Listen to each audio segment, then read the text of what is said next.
BPSC प्रधान शिक्षक mock test 1 श्रृंखला में मैं हरि सर आप सभी शिक्षक साथियों का स्वागत करता हूं।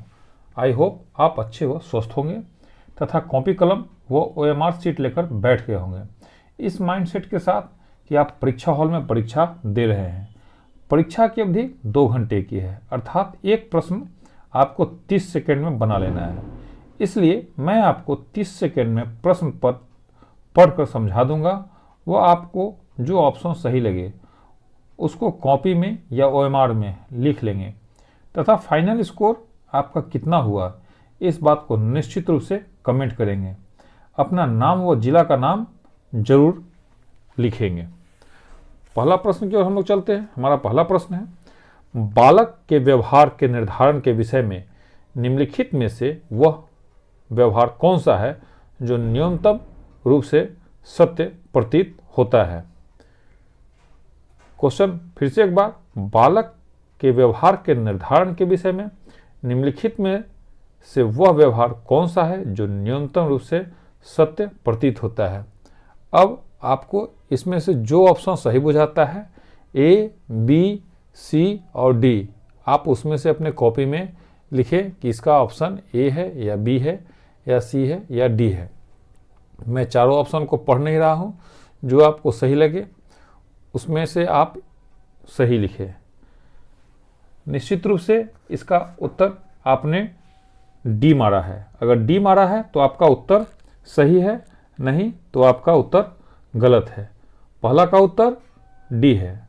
अब हम लोग अगले प्रश्न की ओर चलते हैं। हमारा 2 नंबर प्रश्न है, जो शिक्षक जो विद्यालय आधारित मूल्यांकन के अंतर्गत कार्य करते हैं। ए, बी, सी, डी, इसमें कौन सा ऑप्शन होगा। शिक्षक जो विद्यालय आधारित मूल्यांकन के अंतर्गत कार्य करते हैं। शिक्षक जो विद्यालय आधारित मूल्यांकन के अंतर्गत कार्य करते हैं, तो निश्चित रूप से साथियों इसका उत्तर भी डी है। व्यवस्था के लिए स्वामित्व की भावना रखते हैं, अर्थात शिक्षक जो विद्यालय आधारित मूल्यांकन के अंतर्गत कार्य करते हैं, व्यवस्था के लिए स्वामित्व की भावना रखते हैं। अब हम लोग तीसरा नंबर प्रश्न देखते हैं। बालकों में कल्पनाशील चिंतन का मुख्य आधार है। बालकों में कल्पनाशील चिंतन का मुख्य आधार है, तो तीसरा का उत्तर अगर आपने ए लगाया है, बी लगाया है, सी लगाया है तो निश्चित रूप से गलत है। इसका उत्तर डी है साथियों।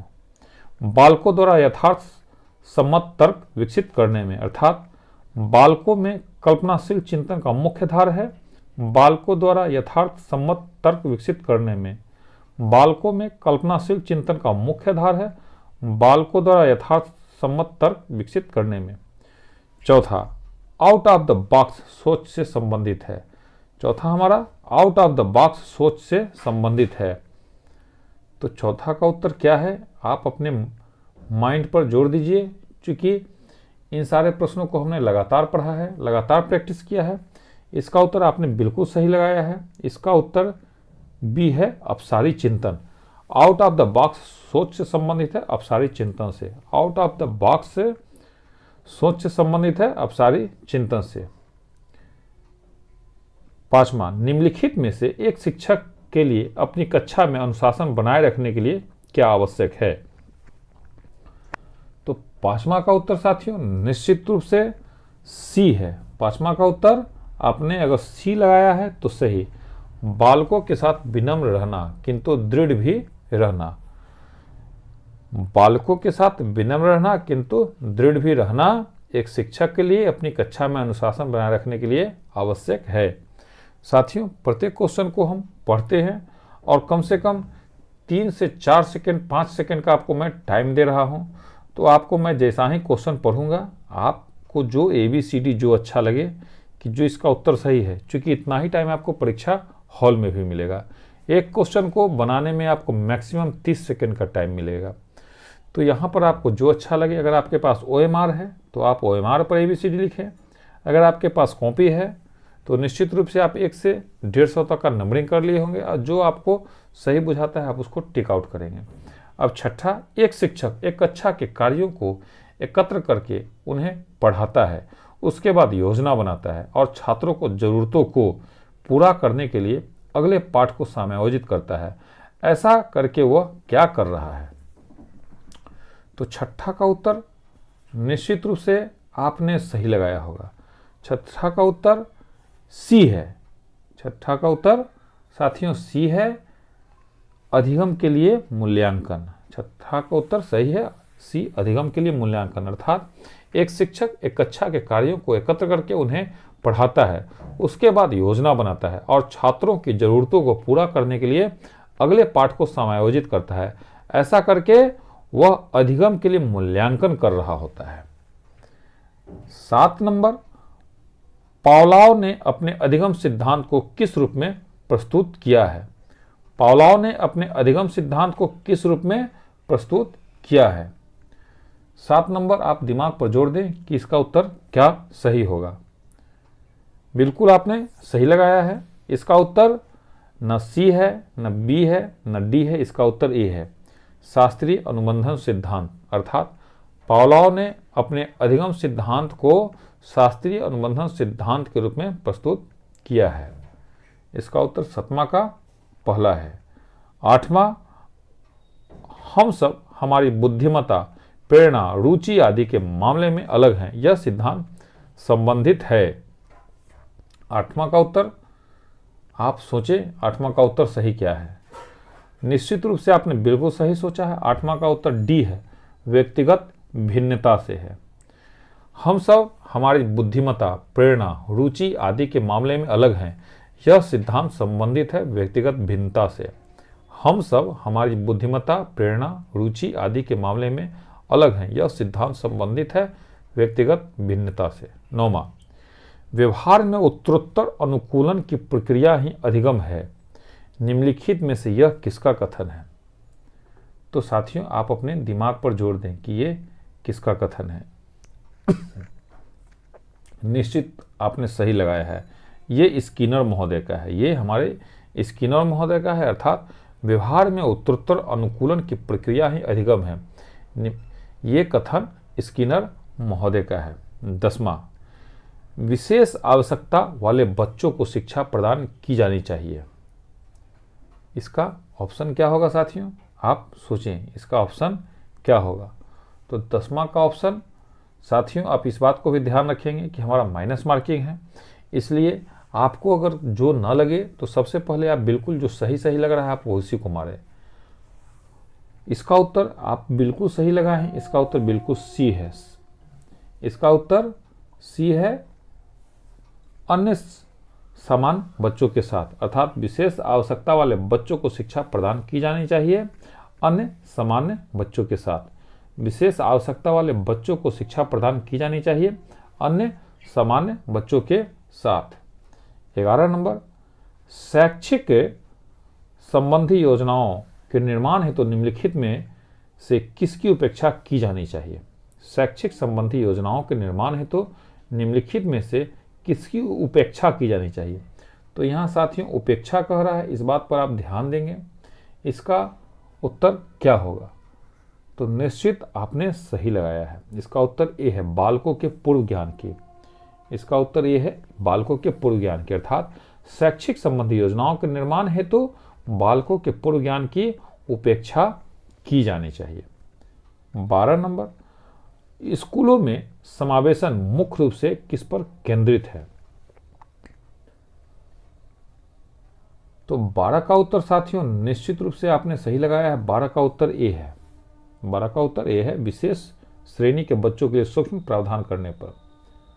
13 नंबर साथियों हम लोग देखते हैं, पूर्व माध्यमिक कक्षा के बालकों के समाजीकरण में खेलों द्वारा जो लाभ प्राप्त होता है वह है। पूर्व माध्यमिक कक्षा के बालकों के समाजीकरण में खेलों द्वारा जो लाभ प्राप्त होता है वह है। तो 13 का उत्तर साथियों दिमाग पर थोड़ा सा जोर दें, इसका उत्तर निश्चित रूप से आपने सही लगाया है, इसका उत्तर बी है, बालक सामाजिक प्रत्याशाओं के अनुकूल समायोजन सीख लेता है। पूर्व माध्यमिक कक्षा के बालकों के समाजीकरण में खेलों द्वारा जो लाभ प्राप्त होता है वह है, बालक सामाजिक प्रत्याशाओं के अनुकूल समायोजन सीख लेता है।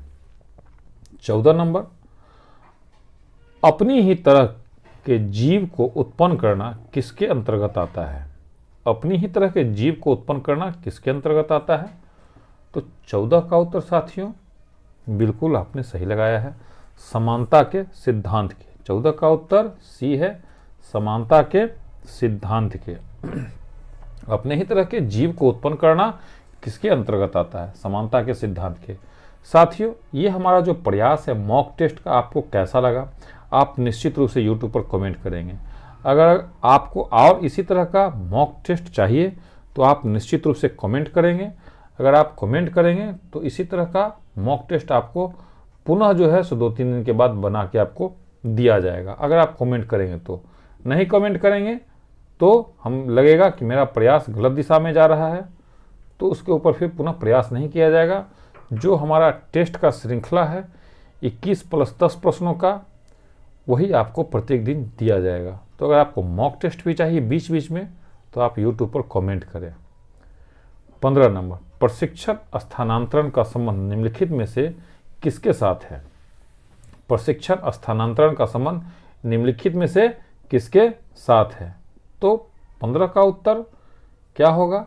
थोड़ा सा बिल्कुल सही लगाया है आपने। एक परिस्थिति से प्राप्त प्रशिक्षण का दूसरी परिस्थिति के सीखने का उपयोग करने के साथ, अर्थात प्रशिक्षण स्थानांतरण का संबंध है एक परिस्थिति से प्राप्त प्रशिक्षण का दूसरी परिस्थिति के सीखने का उपयोग करने के साथ है, संबंध है इसका।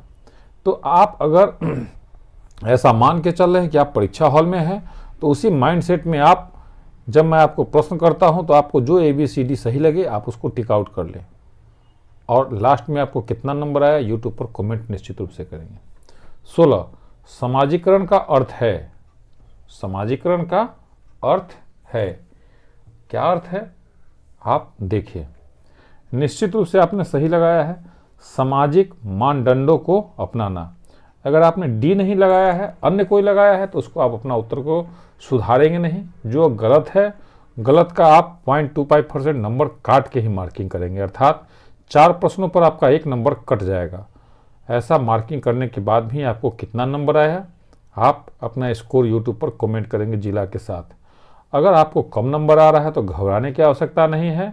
मैं आपको इतना मॉक टेस्ट पर काम करवा दूंगा, अभी 20 दिन हम लोग के पास बचा हुआ है, इतना काम करवा दूंगा कि आप निश्चित रूप से बहुत अच्छे नंबर से पास करेंगे।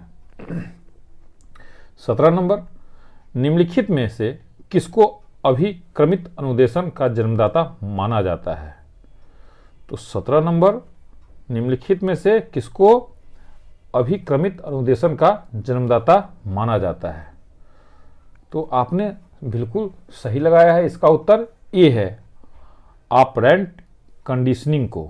इसका उत्तर ए है, ऑपरेंट कंडीशनिंग को। 18, संवेग का प्रभावशाली तत्व है।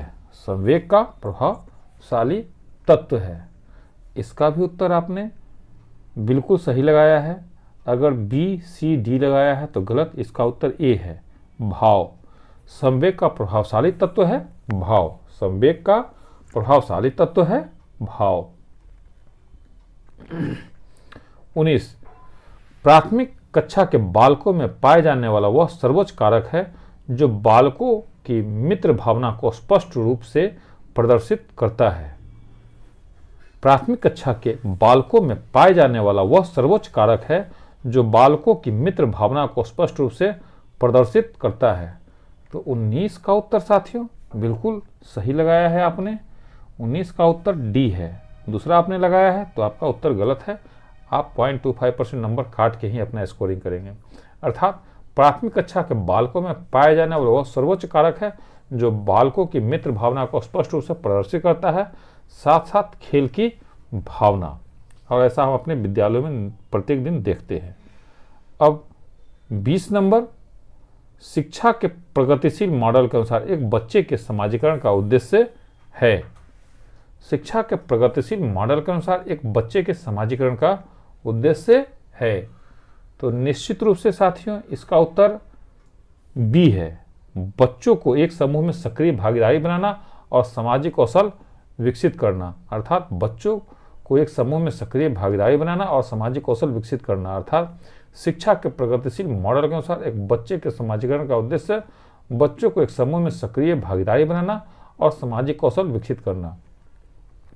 मैं जब आपको प्रश्न पढ़ता हूं तो आप प्रश्न पढ़ने के बाद तुरंत देन एंड देयर अपना उत्तर कॉपी पर ABCD जो आपको बुझाता है आप उसको तुरंत लिखें, बिल्कुल देरी ना करें, क्योंकि इतना ही टाइम आपको परीक्षा हॉल में भी मिलेगा। अब 21 निम्नलिखित में से वह कथन कौन सा है जो प्रेरणा से संबंधित नहीं है। तो साथियों ये यहाँ नहीं का क्वेश्चन है, इसको आप लोग ध्यान से देखेंगे। मैंने आपको बार बार रिक्वेस्ट किया है कि जहाँ भी नहीं होगा वो गलत होने की आपकी पूरी संभावना है। निम्नलिखित में से वह कथन कौन सा है जो प्रेरणा से संबंधित नहीं है। तो इसका उत्तर बिल्कुल डी है, उपर्युक्त सभी। इसका उत्तर डी है, उपर्युक्त सभी। अर्थात प्रेरणा से संबंधित नहीं है। प्रेरणा मनोव्यवहारिक क्रिया है, इसकी उत्पत्ति का आधार आवश्यकता है, प्रेरणा द्वारा प्रस्तुत क्रिया लक्ष्य प्रगति तक रहती है। अर्थात 21 का उत्तर डी है। अब 22 ग्रेड अंकों से कैसे अलग है। ग्रेड अंकों से कैसे अलग है, यह प्रश्न निम्नलिखित में से किससे संबंधित है। तो 22 का उत्तर साथियों बिल्कुल और बिल्कुल आपने सही लगाया हुआ, ऐसा हमारी आशा है। 22 का उत्तर बिल्कुल बी है, विश्लेषणात्मक। अर्थात ग्रेड अंकों से कैसे अलग है, यह प्रश्न विश्लेषणात्मक से संबंधित है। 23 आपकी कक्षा में एक बालक दूसरों के साथ झगड़ने के साथ साथ चोरी भी करता है, उसकी इस समस्या का उपचार आप निम्नलिखित में से किस विधि द्वारा नहीं कर सकते हैं। आपकी कक्षा में एक बालक दूसरे के साथ झगड़ने के साथ साथ चोरी भी करता है, उसकी इस समस्या का उपचार आप निम्नलिखित में से किस विधि द्वारा नहीं कर सकते हैं। तो 23 का उत्तर साथियों बिल्कुल डी है। 23 का उत्तर बिल्कुल डी है, पर्यवेक्षण विधि। साथियों हमारा जो आज का जो प्रयास है उसमें आपको किसी तरह का सुधार की आवश्यकता है, आपको लग रहा है कि इसमें किसी तरह का सुधार आपको चाहिए तो आप कमेंट करें, निश्चित रूप से सुधार करके उसमें ये किया जाएगा। या अगर आपको लग रहा है कि मेरा प्रयास अच्छा है तो आप निश्चित रूप से यूट्यूब पर कमेंट करें कि मेरा प्रयास कैसा है आप लोग के लिए। क्योंकि हमारा लक्ष्य है कि इस चैनल के माध्यम से पढ़ाई करके कम से कम 2000 प्लस शिक्षक हमारे BPSC प्रधान शिक्षक में चयनित हों। 24 नंबर राज्य स्तर की एकल गायन प्रतियोगिता के लिए विद्यार्थियों को तैयार करते समय विद्यालय लड़कियों को वरीयता देता है, यह दर्शाता है। बिल्कुल आपने सही लगाया है, यह हमारे लिंग भेद को दर्शाता है। ये जेंडर का क्वेश्चन है। राज्य स्तर की एकल गायन प्रतियोगिता के लिए विद्यार्थियों को तैयार करते समय विद्यालय लड़कियों को वरीयता देता है, यह दर्शाता है लिंग भेद को। 25 विशिष्ट बालकों की श्रेणी में आने वाले बालक हैं। तो 25 का उत्तर बिल्कुल डी है। ये आसान क्वेश्चन है। ये सभी प्रतिभाशाली, पिछड़ा बालक, मंदबुद्धि बालक, अर्थात विशिष्ट बालकों की श्रेणी में आने वाले बालक हैं प्रतिभाशाली, पिछड़ा बालक, मंदबुद्धि बालक। अब 26 नंबर हमारा निम्नलिखित में से क्या एक बच्चे के विकास में आनुवंशिकता और पर्यावरण की भूमिका के विषय में सत्य है।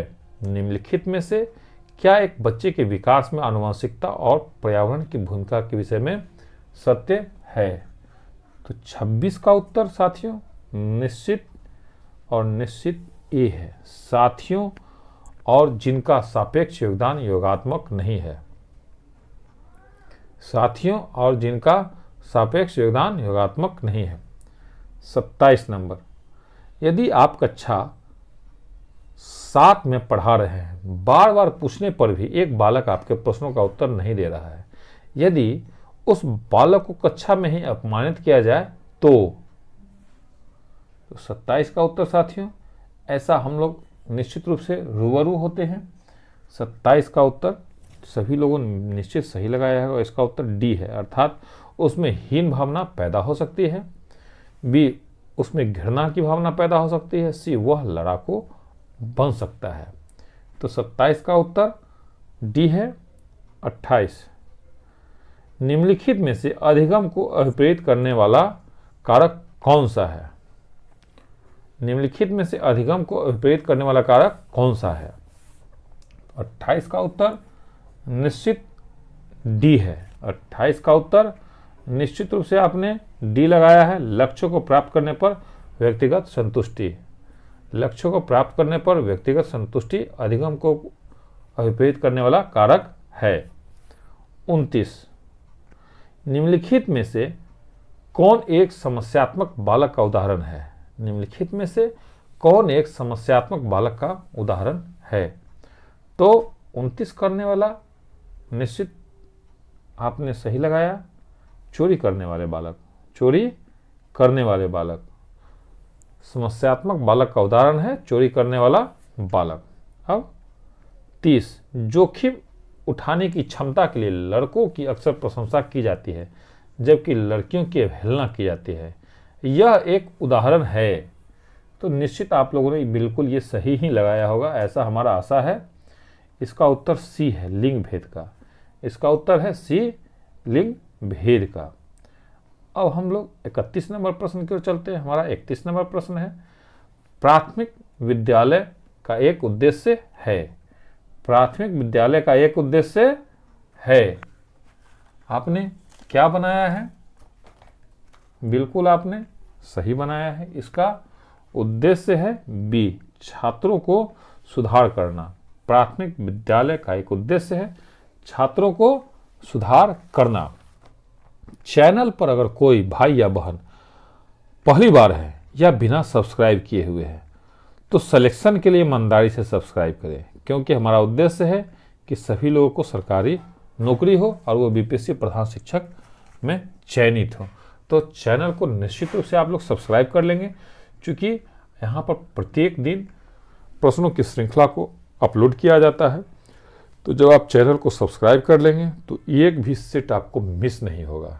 चाहे आप सीटेट की तैयारी कर रहे हों, ये जो अभी आपको सीडीपी का प्रश्न है ये आपको सीटेट में भी काम करेगा। अभी केवीएस का वैकेंसी आ गया है, केवीएस में भी काम करेगा, बीपीएससी में भी काम करेगा। तो आप निश्चित रूप से हमारे चैनल को सब्सक्राइब कर लेंगे। जो मटेरियल साथियों मैं आपको बिल्कुल फ्री में प्रोवाइड करवा रहा हूँ, ये 10 से 15 हज़ार रुपया लेकर दूसरे प्लेटफॉर्म पे आपको मिल रहा है। तो यहाँ कम से कम आप उसको चैनल को सब्सक्राइब कर लेंगे तो प्रत्येक दिन आपको प्रैक्टिस हो जाया करेगा। अब 32, बुद्धि लब्धि परीक्षण में 16 साल के एक बच्चे का स्कोर 75 है, उसकी मानसिक आयु डैश वर्ष होगी। तो 32 का उत्तर बिल्कुल फार्मूला पर जब आप बनाएंगे तो इसका उत्तर होगा डी, 12 वर्ष होगी। अर्थात बुद्धि लब्धि परीक्षण में 16 साल के बच्चे का स्कोर 75 है, उसकी मानसिक आयु 12 वर्ष होगी। 33, विद्यालय में पढ़ने वाले बालक में समायोजन का मुख्य आधार क्या है? विद्यालय में पढ़ने वाले बालक में समायोजन का मुख्य आधार क्या है? तो निश्चित आपने सही लगाया है, उत्कृष्ट अनुकूलनशीलता। इसका उत्तर सी है। विद्यालय में पढ़ने वाले बालक में समायोजन का मुख्य आधार है उत्कृष्ट अनुशीलनता। अब 34, विकास की प्रक्रिया के 4 बुनियादी तत्वों की निम्नलिखित में से किसके द्वारा खोज की गई थी? विकास की प्रक्रिया के 4 बुनियादी तत्वों की निम्नलिखित में से किसके द्वारा खोज की गई थी?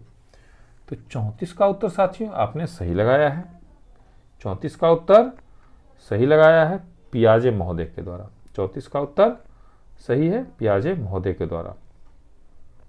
35, नकारात्मक संवेगों का नियंत्रण करने हेतु उपयुक्त साधन है। नकारात्मक संवेगों का नियंत्रण करने हेतु उपयुक्त साधन है।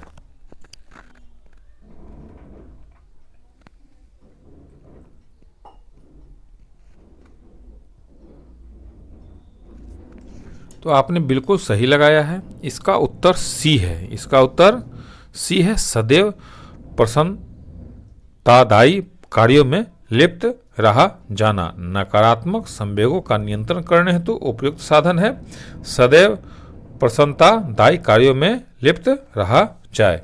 36, एक विद्यार्थी उच्च स्तरीय सृजनशील रंगमंची कलाकार बनना चाहता है। उसके लिए निम्नलिखित में से कौन सा उपाय सबसे कम प्रेरक होगा? एक विद्यार्थी उच्च स्तरीय सृजनशील रंगमंच कलाकार बनना चाहता है, उसके लिए निम्नलिखित में कौन सा उपाय सबसे कम प्रेरक होगा? तो 36 का उत्तर आपने क्या लगाया? बिल्कुल सही लगाया। इसका उत्तर ए है। छात्र को राज्य स्तरीय प्रतियोगिता को जीतने का प्रयास करना चाहिए जो उसके लिए छात्रवृत्ति सुनिश्चित करेगा। छात्र को राज्य स्तरीय प्रतियोगिता को जीतने का प्रयास करना चाहिए जो उसके लिए छात्रवृत्ति सुनिश्चित करेगा। 37 बालक के बड़ा होने के साथ साथ उसमें रुचि संबंधी प्रवृत्तियां, बालक के बड़ा होने के साथ साथ उसमें रुचि संबंधी प्रवृत्तियां। अब इसका उत्तर क्या होगा? 37 का उत्तर निश्चित आपने सही लगाया है। इसका उत्तर बी होगा। निश्चित रूप से विकसित होने लगती है, अर्थात बालक के बड़ा होने के साथ साथ उसमें रुचि संबंधी प्रवृत्तियां निश्चित रूप से विकसित होने लगती है। 38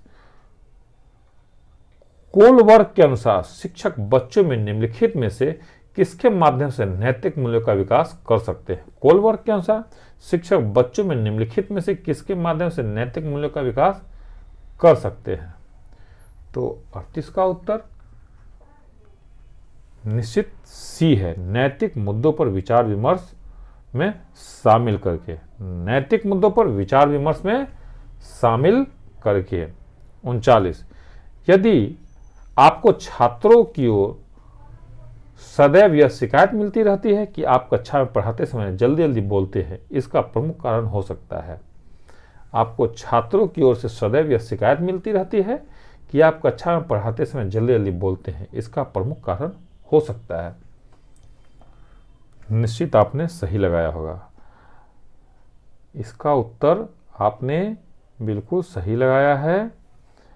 बी है इसका उत्तर। आप में आत्मविश्वास की कमी है, अर्थात आपको छात्रों की ओर से सदैव यह शिकायत मिलती रहती है कि आप कक्षा में पढ़ाते समय जल्दी जल्दी बोलते हैं, इसका प्रमुख कारण हो सकता है आप में आत्मविश्वास की कमी है। 40 निम्नलिखित में से क्या पाठ्यक्रम में बाल केंद्रित अधिगम को एकीकृत करने का कारण नहीं है? निम्नलिखित में से क्या पाठ्यक्रम में बाल केंद्रित अधिगम को एकीकृत करने का कारण नहीं है? तो 40 का उत्तर साथियों निश्चित रूप से डी है। 40 का उत्तर डी है, विघटनकारी व्यवहार को बढ़ावा देना। साथियों हम प्रश्न को पढ़ने के बाद 2 से 3 सेकंड 4 सेकंड रुक जाते हैं, प्रश्नों को भी बिल्कुल आहिस्ता आहिस्ता पढ़ रहे हैं कि आप प्रश्नों को बहुत ही अच्छी तरह से समझ लें। जैसे ही मैं आपको प्रश्न पढ़ता हूं, आप अपने कॉपी में आपको जो अच्छा लगे ABCD आप उसके उत्तर को तुरंत लिख लें, बिल्कुल देरी नहीं करें। 40 को मैं पुनः एक बार, निम्नलिखित में से क्या पाठ्यक्रम में बाल केंद्रित अधिगम को एकीकृत करने का कारण नहीं है? तो विघटनकारी व्यवहार को बढ़ावा देना। अब 41 नंबर, एक बालक निम्नलिखित में किसके द्वारा पाठ्य सामग्री को ठीक प्रकार सीख सकता है? एक बालक निम्नलिखित में किसके द्वारा पाठ्य सामग्री को ठीक प्रकार सीख सकता है? तो आपने बिल्कुल ही सही लगाया है। इसका उत्तर साथियों डी है, स्वयं करके। इसका उत्तर डी है, स्वयं करके। एक बालक स्वयं करके पाठ्य सामग्री को ठीक प्रकार सीख सकता है।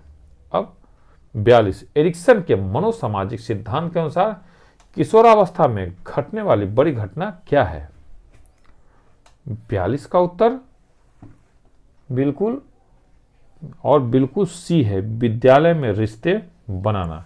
एरिक्सन के मनोसामाजिक सिद्धांत के अनुसार किशोरावस्था में घटने वाली बड़ी घटना विद्यालय में रिश्ते बनाना है। एरिक्सन के मनोसामाजिक सिद्धांत के अनुसार किशोरावस्था में घटने वाली बड़ी घटना विद्यालय में रिश्ते बनाना है। 43, शिक्षा के क्षेत्र में समाज तभी उन्नति कर सकता है जब बालिका शिक्षा को बालक शिक्षा से, शिक्षा के क्षेत्र में समाज तभी उन्नति कर सकता है जब बालिका शिक्षा को बालक शिक्षा से। क्या होगा आप सोचे, इसका उत्तर क्या होगा? इसका उत्तर बिल्कुल साथियों सी होगा, अधिक महत्व दिया जाएगा। इस उत्तर को आप लोग सभी लोगों ने निश्चित सही ही बनाया होगा। 44 नंबर हमारा, ध्वनि संबंधी जागरूकता निम्नलिखित में से किससे संबंधित है? ध्वनि संबंधी जागरूकता निम्नलिखित में से किससे संबंधित है? 44, ध्वनि संबंधी जागरूकता निम्नलिखित में से किससे संबंधित है? तो साथियों आपने बिल्कुल सही लगाया है, इसका उत्तर ये है, ध्वनि संरचना को प्रतिबिंबित करना और उसमें हेरफेर करना। ध्वनि संबंधी जागरूकता ध्वनि संरचना को प्रतिबिंबित करना और उसमें हेरफेर करना से संबंधित है। 45, बालकों में वृद्धि एवं विकास के उद्देश्य से सर्वश्रेष्ठ किस स्तर पर किया जाना आवश्यक है? बालकों में वृद्धि एवं विकास के उद्देश्य से सर्वश्रेष्ठ किस स्तर पर किया जाना आवश्यक है? तो 45 का उत्तर क्या होगा? आप सोचिए 45 का उत्तर क्या होगा? बिल्कुल 45 का उत्तर डी है, प्राथमिक स्तर पर। बालकों में वृद्धि एवं विकास के उद्देश्य से सर्वश्रेष्ठ किस स्तर पर किया जाना आवश्यक है? प्राथमिक स्तर पर। साथियों आप हमसे टू वे कम्युनिकेशन रखें। आप अगर वन वे करके YouTube को देख रहे हैं तो निश्चित रूप से आपको लग रहा होगा कि हम YouTube देख रहे हैं। अगर आप टू वे कम्युनिकेशन करके इस प्रश्नों को बना रहे होंगे तो आपको लगेगा कि हम परीक्षा हॉल में बैठ कर दे रहे हैं। तो आप परीक्षा हॉल में जब आप बैठ कर परीक्षा देते हैं तो निश्चित रूप से आप बहुत ही एकाग्रचित होकर पढ़ाई करते हैं। एकाग्रचित होने में आप बिल्कुल एक एक सेकेंड का अपना महत्व देते हैं। तो हमारा आशा है कि आप अपने घर में बिल्कुल एकांत कमरा में बैठकर अभी इस प्रश्नों की श्रृंखला को आप बना रहे होंगे। और आपका कितना सही हुआ, कितना गलत हुआ, आप हमसे क्या और अपेक्षा रख रहे हैं, YouTube पर कमेंट करेंगे। निश्चित रूप से आपके कमेंट का जवाब दिया जाएगा। 46, जब बच्चे की सोच एक अवस्था से दूसरी अवस्था में परिवर्तित होती है तो उसे डैश कहा जाता है। जब बच्चे की सोच एक अवस्था से दूसरी अवस्था में परिवर्तित होती है तो उसे डैश कहा जाता है। 46 का उत्तर बिल्कुल आपने सही बनाया है, सम्यावस्था है इसका उत्तर। बी है सम्यावस्था। अगर आपने अनुकूलन लगा दिया है, समायोजन या व्यवस्थापन, तो इसका उत्तर गलत है। इसका उत्तर बी है, सम्यावस्था। अर्थात जब बच्चे की सोच एक अवस्था से दूसरी अवस्था में परिवर्तित हो जाता है तो उसे सम्यावस्था कहा जाता है।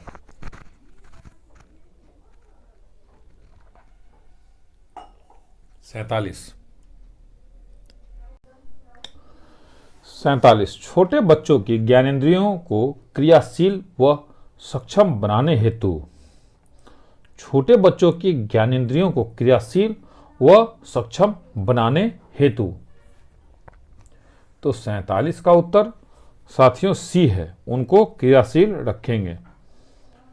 47 का उत्तर सी है, उनको क्रियाशील रखेंगे। 48, भाषा में अर्थ की सबसे छोटी इकाई है। भाषा में अर्थ की सबसे छोटी इकाई है। बिल्कुल आपने सही लगाया है, इसका उत्तर रूपिम है। भाषा में अर्थ की सबसे छोटी इकाई रूपिम है। भाषा में अर्थ की सबसे छोटी इकाई रूपिम है। 49, शिक्षा योजना में सर्वाधिक प्रभावित तत्व है। शिक्षा योजना में सर्वाधिक प्रभावित तत्व है। 49 का उत्तर सोचे क्या होगा? डी है इसका उत्तर। इसका उत्तर डी है, शिक्षक छात्र संबंध। शिक्षा योजना में सर्वाधिक प्रभावित तत्व है शिक्षक छात्र संबंध। शिक्षा योजना में सर्वाधिक प्रभावित तत्व है शिक्षक छात्र संबंध। साथियों सीटेट के लिए और केवीएस के लिए एक स्पेशल व्हाट्सएप ग्रुप बनाया जा रहा है जिसका नंबर है 94,723,42,737 94,723,42737। ग्रुप में ऐड होने के लिए अपना नाम व जिला के नाम के साथ मैसेज करें। यह सेवा निःशुल्क है। 49 हो गया। 50 देखते हैं साथियों हम लोग। एक बच्चा अतीत की समान परिस्थिति में की गई अनुक्रियाओं के आधार पर नई परिस्थिति के प्रति अनुक्रिया करता है। यह किससे संबंधित है? एक बच्चा अतीत की समान परिस्थितियों में की गई अनुक्रियाओं के आधार पर नई स्थिति के प्रति अनुक्रिया करता है। यह किससे संबंधित है? तो 50 का उत्तर साथियों सोचे क्या है? एक बच्चा अतीत की समान परिस्थितियों में की गई अनुक्रियाओं के आधार पर नई स्थिति के प्रति अनुक्रिया करता है। यह संबंधित है निश्चित रूप से डी, अधिगम का प्रभावी नियम। इसका उत्तर है डी, अधिगम का प्रभावी नियम। अर्थात एक बच्चा अतीत की समान परिस्थिति में की गई अनुक्रियाओं के आधार पर नई स्थिति के प्रति अनुक्रिया करता है। यह संबंधित है अधिगम का प्रभावी नियम से। 51, शिक्षण प्रक्रिया के दौरान संवेग किस प्रकार महत्वपूर्ण भूमिका अदा करता है?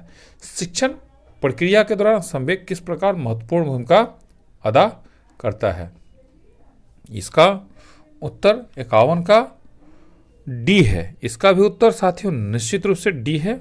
उपरोक्त सभी अर्थात शिक्षक बालकों के संवेगों को जागृत करके पाठ में उनकी रुचि उत्पन्न कर सकता है, बालकों के संवेगों का ज्ञान प्राप्त करके उपयुक्त पाठ्यक्रम के निर्माण में सफलता प्राप्त कर सकता है, शिक्षक बालकों में वांछनीय संवेगों का विकास करके अपने शिक्षण को सफल बना सकता है। 52, सीमा हर पाठ को बहुत जल्दी जबकि लीना उसे सीखने में ज़्यादा समय लेती है। यह विकास के डैश सिद्धांत को दर्शाता है। सीमा हर पाठ को बहुत जल्दी जबकि लीना उसे सीखने में ज़्यादा समय लेती है। यह विकास के डैश सिद्धांत को दर्शाता है। 52 का उत्तर साथियों आपने बिल्कुल सही लगाया होगा। इसका उत्तर बिल्कुल और बिल्कुल सी है। दूसरा लगाया है तो उत्तर गलत है। व्यक्तिक भिन्नता, इसका उत्तर व्यक्तिक भिन्नता है। अर्थात सीमा हर पाठ को बहुत जल्दी जबकि लीना उसे सीखने में ज़्यादा समय लेती है। यह विकास के व्यक्तिक भिन्नता सिद्धांत को दर्शाता है। 53, यदि छात्रों के समूह में कुछ मंदबुद्धि और कुछ प्रतिभाशाली छात्र हैं तो अध्यापक के लिए क्या बेहतर होगा? यदि छात्रों के समूह में कुछ मंदबुद्धि और कुछ प्रतिभाशाली छात्र हैं तो अध्यापक के लिए क्या बेहतर होगा? साथियों हमारा प्रयास है कि आपको बिल्कुल ऐसा ना लगे कि आप परीक्षा हॉल में नहीं बैठे हुए हैं। इसलिए आप इस माइंडसेट के साथ इस वीडियो को देखें कि आप परीक्षा हॉल में बैठकर परीक्षा दे रहे हैं। मैं आपको प्रश्न बताता हूं, आपको जो ऑप्शन सही लगे आप ABCD लिखते चले। और निश्चित रूप से प्रत्येक एग्जाम में आप ऐसा देखते हो कि टाइम कमी के कारण आप 10 से 20 क्वेश्चन छोड़ देते हैं।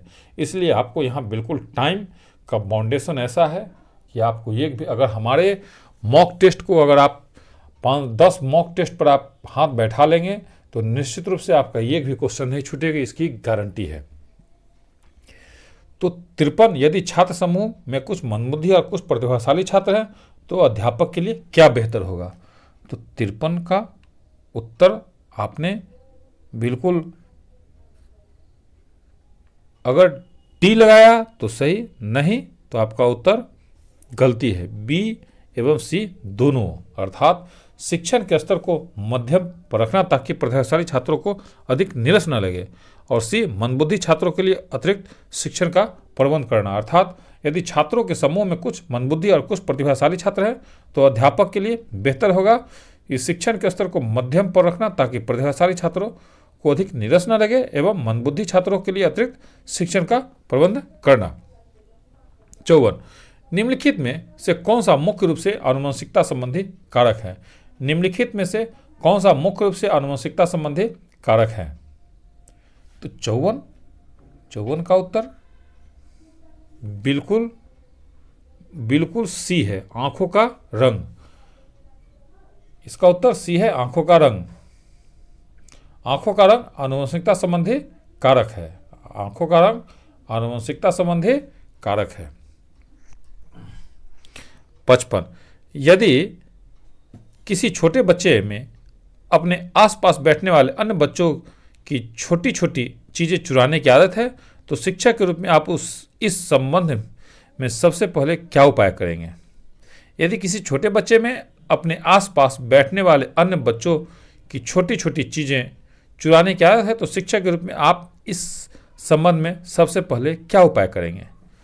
तो 55 का उत्तर साथियों निश्चित रूप से डी है। यह जानने की कोशिश करेंगे कि बच्चे की इस आदत का क्या कारण है और तत्पश्चात दोनों मिलकर इस आदत को छुड़ाने की कोशिश करेंगे। इसका उत्तर डी है।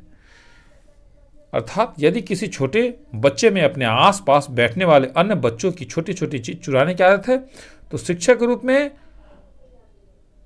मेरा सबसे पहला उपाय यह जानने की कोशिश करेंगे कि बच्चे इस आदत का क्या कारण है और तत्पश्चात दोनों मिलकर आदत को छुड़ाने का कोशिश करेंगे। 56, एक बालक अपने समकक्ष व्यक्तियों के समूह के प्रति आक्रामक व्यवहार करता है और विद्यालय के मानदंडों को नहीं मानता। इस विद्यार्थी को डैश में सहायता की आवश्यकता है। एक विद्यार्थी अपने समकक्ष व्यक्तियों के समूहों के प्रति आक्रामक व्यवहार करता है और विद्यालय के मानदंडों को नहीं मानता है। इस विद्यार्थी को डैश में सहायता की आवश्यकता है। चारों में से आपको क्या ऑप्शन सही लगता है? आप सोचिए। इसका ऑप्शन बिल्कुल आपने सही लगाया है। इसका उत्तर सी है, भावनात्मक क्षेत्र। अर्थात एक विद्यार्थी अपने समकक्ष विद्यार्थियों के समूह के प्रति आक्रामक व्यवहार करता है और विद्यालय के मानदंडों को नहीं मानता। इस विद्यार्थी को भावनात्मक क्षेत्र में सहायता की आवश्यकता है। एक विद्यार्थी अपने समकक्ष व्यक्तियों के समूह के प्रति आक्रामक व्यवहार करता है और विद्यालय के मानदंडों को नहीं मानता। इस विद्यार्थी को भावनात्मक क्षेत्र में सहायता की आवश्यकता है। 57, अर्जित प्रेरकों में निम्नलिखित में से क्या विशेष पाई जाती है? अर्जित प्रेरकों में निम्नलिखित में से क्या विशेष पाई जाती है? अर्जित प्रेरकों में निम्नलिखित में से क्या विशेष पाई जाती है? तो 57 साथियों, 57 का उत्तर बिल्कुल डी है। ये सभी अर्थात जीवन लक्ष्य में मनोवृत्तियां, मद व्यसन, आदत की व्यवस्था, ये सभी अर्जित प्रेरकों में पाई जाती है। 58, कोहलबर्ग के अनुसार सही और गलत के प्रश्न के बारे में निर्णय लेने में शामिल चिंतन प्रक्रिया को कहा जाता है। कोहलबर्ग के अनुसार सही और गलत प्रश्न के बारे में निर्णय लेने में शामिल चिंतन प्रक्रिया को कहा जाता है। तो इसका उत्तर बिल्कुल आपने सही लगाया होगा, ऐसा विश्वास है। नैतिक तर्कना, अर्थात कोहलबर्ग के अनुसार सही और गलत प्रश्न के बारे में निर्णय लेने में शामिल चिंतन प्रक्रिया को कहा जाता है नैतिक तर्कना। 59, बालकों में तथ्यों को रटने की आदत पाई जाती है। इस आदत के परिणाम स्वरूप, बालकों में तथ्यों को रटने की आदत पाई जाती है इस आदत के परिणाम स्वरूप। तो 59 का उत्तर सी है, बालक मौलिक चिंतन में बाधा पड़ती है। मौलिक चिंतन में बाधा पड़ती है, अर्थात बालकों में तथ्यों को रटने की आदत पाई जाती है इस आदत के परिणाम स्वरूप मौलिक चिंतन में बाधा पड़ती है। 60, वाइगोत्स्की के सिद्धांत में समीपस्थ विकास का क्षेत्र है। वाइगोत्स्की के सिद्धांत में समीपस्थ विकास का क्षेत्र है। समीपस्थ विकास क्षेत्र को भी हम लोग जेडपीडी कहते हैं। तो इसका उत्तर क्या होगा साथियों? निश्चित रूप से इसका उत्तर आपने सही लगाया है। इसका उत्तर बिल्कुल और बिल्कुल ए है। बच्चों के लिए कार्य बहुत कठिन होते हैं, लेकिन वयस्कों की सहायता से वे उन्हें स्वयं प्राप्त कर सकते हैं। अर्थात वाइगोत्स्की के सिद्धांत में समीपस्थ विकास का क्षेत्र है। बच्चों के लिए कार्य बहुत कठिन होते हैं, लेकिन वयस्कों की सहायता से वे उन्हें स्वयं प्राप्त कर सकते हैं। 61, वर्तमान में नारी शिक्षा के संदर्भ में आपका मानना है कि, वर्तमान में नारी शिक्षा के संदर्भ में आपका मानना है कि 61 का उत्तर, 61 का उत्तर साथियों बिल्कुल और बिल्कुल बी है। वह अपर्याप्त एवं असंबंधित है। वह अपर्याप्त एवं असंबंधित है, अर्थात वर्तमान में नारी शिक्षा के संदर्भ में मानना है कि वह अपर्याप्त एवं असंबंधित है। 62, किशोर डैश से संबंधित अपनी आवश्यकता को पूरा करने के लिए संवयस्क दबाव के अनुरूप ढाल लेते हैं। किशोर डैश से संबंधित अपनी आवश्यकता को पूरा करने के लिए संवयस्क दबाव के अनुरूप ढाल लेते हैं। तो 62 का उत्तर साथियों बिल्कुल आपने सही बनाया है। 62 का उत्तर बिल्कुल और बिल्कुल ए है, अपनेपन। 62 का उत्तर ए है, अपनेपन। अर्थात किशोर अपनेपन से संबंधित अपनी आवश्यकता को पूरा करने के लिए संवयस्क दबाव के अनुरूप ढाल लेते हैं। 63, किसी बालक की शैक्षिक प्रगति दिन प्रतिदिन गिरावट की ओर जा रही है, इसका निम्नलिखित में से प्रमुख कारण होगा। किसी बालक की शैक्षिक प्रगति दिन प्रतिदिन गिरावट की ओर जा रही है, इसका निम्नलिखित में से प्रमुख कारण होगा। तो 63 आपने क्या बनाया साथियों? इसका 63 का उत्तर बिल्कुल है बी, वह गलत संगत में पड़ गया है। वह गलत संगत में पड़ गया है, अर्थात किसी बालक की शैक्षिक प्रगति दिन प्रतिदिन गिरावट की ओर जा रही है, इसका प्रमुख कारण होगा कि वह गलत संगत में पड़ गया है, और इसको हम लोग अपने विद्यालय में निश्चित रूप से महसूस करते हैं। 64, बुद्धि को मापन के लिए डैश के अलावा निम्नलिखित का विकल्पात्मक रूप में प्रयोग किया जा सकता है। बुद्धि को मापन के लिए डैश के अलावा निम्नलिखित का विकल्पात्मक रूप में प्रयोग किया जा सकता है। तो इसका उत्तर निश्चित 64 का सोचिए कि क्या होगा। 64 का उत्तर थोड़ा सा दिमाग पर जोर दीजिए, इसका उत्तर सी है, शिक्षक का ध्यान आकर्षित करने संबंधी शिक्षार्थी की योग्यता। शिक्षक का ध्यान आकर्षित करने संबंधी शिक्षार्थी की योग्यता, अर्थात बुद्धि को मापने के लिए शिक्षक का ध्यान आकर्षित करने संबंधी शिक्षार्थी की योग्यता के अलावा निम्नलिखित का विकल्पात्मक रूप में प्रयोग किया जा सकता है। साथियों, YouTube पर जिस सोच के साथ मैंने आपको ये वीडियो प्रोवाइड किया है, आप आज अगर इसको मिस करेंगे, आज आप इसको स्किप करेंगे, ये वीडियो बिल्कुल लंबा है, 1.5 घंटा के आसपास का वीडियो है। अगर आप इसको स्किप करेंगे तो परीक्षा हॉल में इस वीडियो का आपको कमी निश्चित रूप से करेगा, क्योंकि आपको ये वीडियो दिखाया नहीं जा रहा है, आपका बिल्कुल मॉक टेस्ट लिया जा रहा है, बिल्कुल एग्जाम लिया जा रहा है। आपको इस माइंडसेट के साथ इस वीडियो को देखना है कि आप परीक्षा हॉल में बैठे हुए हैं, इसलिए निश्चित रूप से इस वीडियो को स्किप नहीं करेंगे और एक एक क्वेश्चन को बिल्कुल कॉपी कलम पर या OMR शीट पर बनाएंगे। और आपको कितना नंबर आया, आप ऐसा मान के चले कि आज ही मेरा फाइनल एग्जाम है, या इसके बाद भी जितना भी मॉक टेस्ट अगर आप लोग कहेंगे मैं दूंगा, तो आप ऐसा मानेंगे कि बिल्कुल परीक्षा हॉल में बैठे हुए हैं, क्योंकि यही 10 दिन या 20 दिन का आपको कष्ट पूरा जीवन का दशा और दिशा तय करेगा कि आप समाज में कितने अच्छे शिक्षक हैं।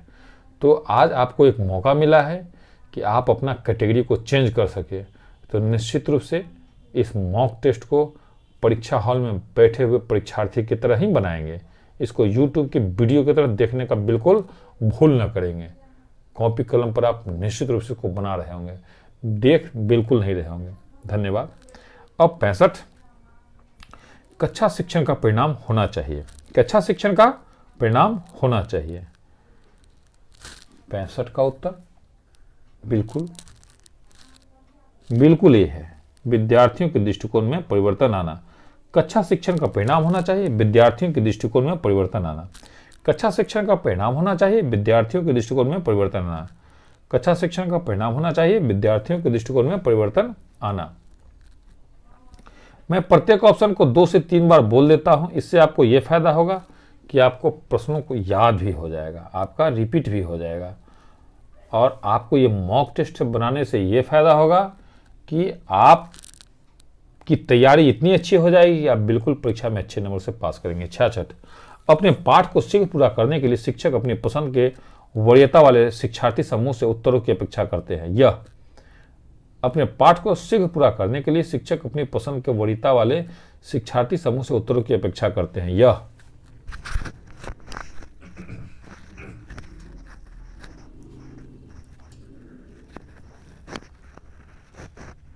निश्चित, इसका उत्तर सी है, अन्य शिक्षार्थियों को समान अवसरों से वंचित करता है। इसका उत्तर साथियों सी है, अन्य शिक्षार्थियों को समान अवसरों से वंचित करता है।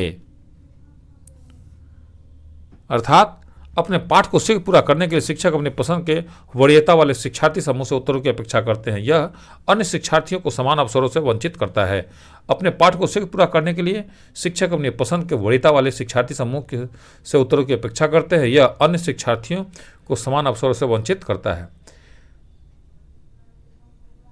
67, यदि कक्षा के सभी छात्र न पढ़ने का आग्रह करें तो अध्यापक को चाहिए कि वह यदि कक्षा के सभी छात्र न पढ़ने का आग्रह करें तो अध्यापक को चाहिए कि वह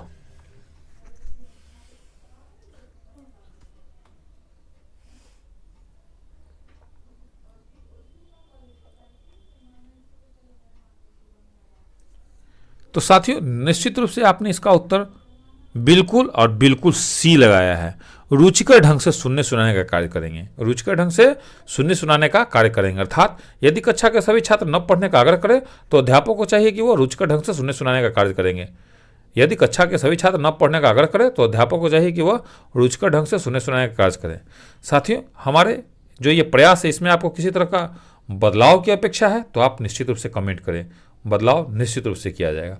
या आपको अच्छा लगता है तो निश्चित रूप से आप सुपर करके भी कमेंट करें, सुपर वीडियो करके भी कमेंट करें, तो हमको लगेगा कि मैंने इतना जो मेहनत किया है वो सार्थक दिशा में हो रहा है। कमेंट निश्चित रूप से करेंगे। 68 निम्नलिखित में से कौन सा प्राथमिक कक्षाओं में विद्यालय छोड़ने की उच्च दर का कारण नहीं है? निम्नलिखित में से कौन सा प्राथमिक कक्षाओं में विद्यालय छोड़ने की उच्च दर का कारण नहीं है? 68 का उत्तर बिल्कुल बिल्कुल आप सही लगा रहे हैं, बिल्कुल ही सही है आपका उत्तर। इसका उत्तर ए है, अनियमित उपस्थिति। अनियमित उपस्थिति अर्थात अनियमित उपस्थिति प्राथमिक कक्षाओं में विद्यालय छोड़ने की उच्च दर का कारण नहीं है। अनियमित उपस्थिति प्राथमिक कक्षाओं में विद्यालय छोड़ने की उच्च दर का कारण नहीं है। और जो भी क्वेश्चन साथियों नहीं वाला हो उसको आप ध्यान से बनाएंगे। 69 आप विद्यालय के प्रधानाचार्य हैं, कुछ शिक्षक कुछ साथी आपकी दबी जुबान से आलोचना करते हैं तो आप विद्यालय के प्रधानाचार्य हैं, कुछ साथी आपकी दबी जुबान से आलोचना करते हैं तो आप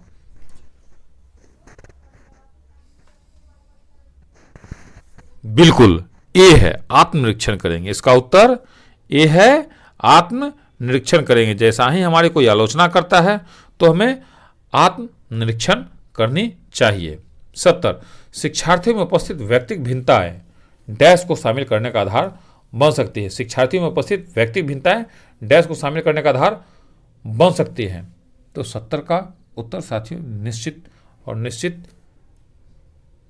डी है। ए और बी दोनों अर्थात शिक्षण के बहुसाधनों, आकलन के बहुसाधनों अर्थात शिक्षार्थियों में उपस्थित व्यक्तिगत भिन्नताएं शिक्षण के बहुसाधनों और आकलन के बहुसाधनों को शामिल करने का आधार बन सकती है। 71 एक छात्र कक्षा में एक ही प्रश्न को चौथी बार पूछता है, अध्यापक को चाहिए कि उसे कहे कि एक छात्र कक्षा में एक ही प्रश्न को चौथी बार पूछता है, अध्यापक को चाहिए कि उसे कहे कि बिल्कुल वह बाद में मिल ले, वह बाद में मिल ले। एक छात्र कक्षा में एक ही प्रश्न को चौथी बार पूछता है, अध्यापक को चाहिए कि उसे कहे कि वह बाद में मिल ले। अब साथियों 72 नंबर हम लोग देखते हैं, निम्नलिखित में से डैश निर्माणवादी अधिगम स्थिति का हिस्सा बन सकते हैं। निम्नलिखित में से डैश निर्माणवादी अधिगम स्थिति का हिस्सा बन सकते हैं। तो 72 नंबर का उत्तर साथियों निश्चित रूप से आपने सही लगाया है। इसका उत्तर ए है, संज्ञानात्मक प्रशिक्षण अर्थात संज्ञानात्मक प्रशिक्षण निर्माणवादी अधिगम स्थिति का हिस्सा बन सकते हैं। संज्ञानात्मक प्रशिक्षण निर्माणवादी अधिगम स्थिति का हिस्सा बन सकते हैं। 73 आप स्वयं तंबाकू का सेवन करते हुए छात्रों को उसकी बुराइयां बता रहे हैं। एक छात्र आपसे प्रश्न करता है कि सर आप भी तो इसका सेवन करते हैं, तो आप स्वयं तंबाकू का सेवन करते हुए छात्रों को उसकी बुराइयां बता रहे हैं। एक छात्र आपसे प्रश्न करता है कि सर आप भी तो इसका सेवन करते हैं, तो आप क्या करेंगे साथियों? सोचिए। इसका उत्तर निश्चित रूप से सभी साथियों ने सही बनाया है। इसका उत्तर डी है, स्वयं तंबाकू का सेवन छोड़ देंगे। इसका उत्तर डी है, स्वयं तंबाकू का सेवन छोड़ देंगे। 74 अध्यापक नियुक्त होने पर आपका प्रयास यही होगा कि अध्यापक नियुक्त होने पर आपका प्रयास यही होगा कि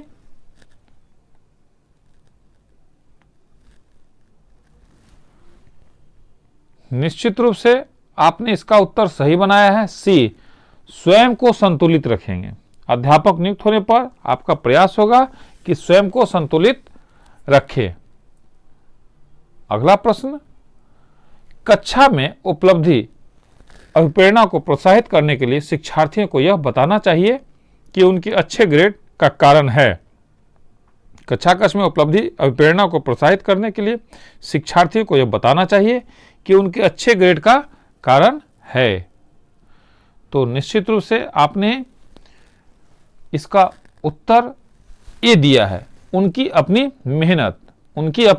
मेहनत अर्थात कक्षा कक्ष में उपलब्धि और प्रेरणा को प्रोत्साहित करने के लिए शिक्षार्थियों को यह बताना चाहिए कि उनके अच्छे ग्रेड का कारण उनकी अपनी मेहनत है। नेक्स्ट, भारत में लोकसभा में सदस्यों की अधिकतम संख्या कितनी निर्धारित है? तो साथियों, इसके पूर्व हमने सीडीपी का प्रश्न देखा। यही प्रश्न आपको साथियों बीपीएससी प्रधान शिक्षक में 75 नंबर का है।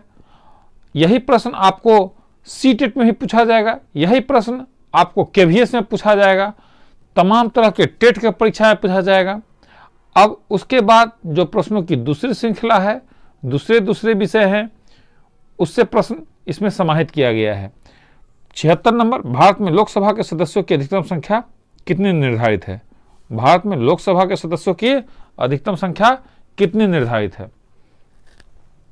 तो 76 का साथियों बिल्कुल आपने सही बनाया है। इसका उत्तर बिल्कुल और बिल्कुल सही है, घ है 552। भारत में लोकसभा के सदस्यों की अधिकतम संख्या निर्धारित की गई है 552। 77, निम्नलिखित में से किसे वर्तमान कानून में संशोधन का अधिकार है? निम्नलिखित में से किसे वर्तमान कानून में संशोधन का अधिकार है? तो 77 का उत्तर साथियों निश्चित रूप से आप सभी जानते हैं, ग संसद। निम्नलिखित में से संसद को वर्तमान कानून में संशोधन का अधिकार है। संसद को वर्तमान कानून में संशोधन का अधिकार है। 78, लोकसभा का अधिवेशन बुलाने का काम है। लोकसभा का अधिवेशन बुलाने का काम है। तो 78 का उत्तर निश्चित रूप से आपने सही लगाया है, घ राष्ट्रपति का। लोकसभा का अधिवेशन बुलाने का काम है राष्ट्रपति का। लोकसभा का अधिवेशन बुलाने का काम है राष्ट्रपति महोदय का। 79 राज्यसभा का पदेन सभापति कौन होता है? राज्यसभा का पदेन सभापति कौन होता है? तो 79 का उत्तर निश्चित रूप से आपने सही लगाया है। इसका उत्तर है क उपराष्ट्रपति। राज्यसभा का पदेन सभापति उपराष्ट्रपति होता है। 80 लोकतंत्र जनता का, जनता द्वारा, जनता के लिए शासन है, यह कथन किसका है? 80 लोकतंत्र जनता का, जनता द्वारा तथा जनता के लिए है, शासन है, यह कथन किसका है? तो निश्चित रूप से इसका उत्तर आपने बिल्कुल सही लगाया होगा, यह अब्राहम लिंकन महोदय का है, अमेरिका के राष्ट्रपति का। लोकतंत्र जनता का, जनता द्वारा तथा जनता के लिए शासन, यह कथन अब्राहम लिंकन महोदय का है। 81 निम्नलिखित में लोकतंत्र की सही विशेषता क्या है? निम्नलिखित में लोकतंत्र की सही विशेषता क्या है? तो 81 का उत्तर साथियों आपने बिल्कुल और बिल्कुल सही लगाया है। 81 का उत्तर ग है। एक व्यक्ति एक वोट एक मोल। एक व्यक्ति एक वोट एक मोल अर्थात लोकतंत्र की सही विशेषता है एक व्यक्ति एक वोट एक मोल। 82 नंबर हम लोग देखते हैं, निम्नलिखित में कौन सा कदम अलोकतांत्रिक है? निम्नलिखित में कौन सा कदम अलोकतांत्रिक है? तो आप महसूस करें कि कौन सा कदम अलोकतांत्रिक है। निम्नलिखित में कौन सा कदम अलोकतांत्रिक है? तो बिल्कुल ग है, वैदेशिक नीति के निर्धारण में अन्य देशों का हस्तक्षेप। वैदेशिक नीति के निर्धारण में अन्य देशों का हस्तक्षेप। 83 लोकतंत्र के पक्ष में सबसे सही तर्क क्या है? लोकतंत्र के पक्ष में सबसे सही तर्क क्या है? लोकतंत्र के पक्ष में सबसे सही तर्क क्या है? तो इसका उत्तर निश्चित और निश्चित है घ लोकतंत्र में मतभेदों और टकरावों को दूर करने की क्षमता। लोकतंत्र में मतभेदों और टकरावों को दूर करने की क्षमता अर्थात लोकतंत्र के पक्ष में सबसे सही तर्क है लोकतंत्र में मतभेदों और टकरावों को दूर करने की क्षमता। 84 लोकतंत्र में किसी समस्या के समाधान में किसकी भूमिका अधिक महत्वपूर्ण होती है? लोकतंत्र में किसी समस्या के समाधान में किसकी भूमिका अधिक महत्वपूर्ण होती है? तो 84 का उत्तर साथियों बिल्कुल आपने सही लगाया होगा, ऐसा आशा है। इसका उत्तर घ है, इनमें से सभी अर्थात विपक्षी दल की, मीडिया की, सत्तारूढ़ दल की। साथियों ये जो प्रश्नों की श्रृंखला है बीपीएससी प्रधान शिक्षक का तो नेगेटिव मार्किंग है। तो आपको कितना उत्तर आ रहा है निश्चित रूप से आप यूट्यूब पर कमेंट करेंगे। 85 अपनी मांगों की ओर सरकार का ध्यान आकृष्ट करने के निम्नलिखित में कौन सा कदम लोकतांत्रिक नहीं है। अपनी मांगों की ओर सरकार का ध्यान आकृष्ट करने के लिए निम्नलिखित में कौन सा कदम लोकतांत्रिक नहीं है। तो 85 का उत्तर निश्चित रूप से आपने बिल्कुल सही लगाया है। इसका उत्तर घ है। सरकारी कार्यालयों में तोड़फोड़ कर सरकारी अधिकारियों को डराना, अर्थात अपनी मांगों की ओर सरकार का ध्यान आकृष्ट कराने के लिए निम्नलिखित में कौन कदम लोकतांत्रिक नहीं है। सरकारी कार्यालयों में तोड़फोड़ कर सरकारी अधिकारियों को डराना, ये लोकतांत्रिक नहीं है। अब हम लोग गणित की श्रृंखला की ओर चलते हैं। हमारा गणित का जो प्रश्न है 86 है। गणित सीखने की अक्षमता निम्न में से सभी के कारण हो सकता है सिवाय। गणित सीखने की अक्षमता निम्न में से सभी के कारण हो सकता है सिवाय। 86 का उत्तर साथियों सोचे क्या होगा। इसका उत्तर डी होगा। इसका उत्तर डी होगा, सांस्कृतिक कारक, अर्थात गणित सीखने की क्षमता निम्न में सभी कारण हो सकता है सिवाय सांस्कृतिक कारक के। 87 राष्ट्रीय पाठचर्या की रूपरेखा 2005 गणित का क्रम है। राष्ट्रीय पाठचर्या की रूपरेखा 2005 गणित का क्रम है। तो इसका उत्तर साथियों निश्चित रूप से आपने सही लगाया होगा। इसका उत्तर बी है, भाषा के बाद। इसका उत्तर है बी, भाषा के बाद, अर्थात राष्ट्रीय पाठचर्या की रूपरेखा 2005 गणित का क्रम है भाषा के बाद। राष्ट्रीय पाठचर्या की रूपरेखा एनसीएफ 2005 की रूपरेखा गणित का क्रम है भाषा के बाद।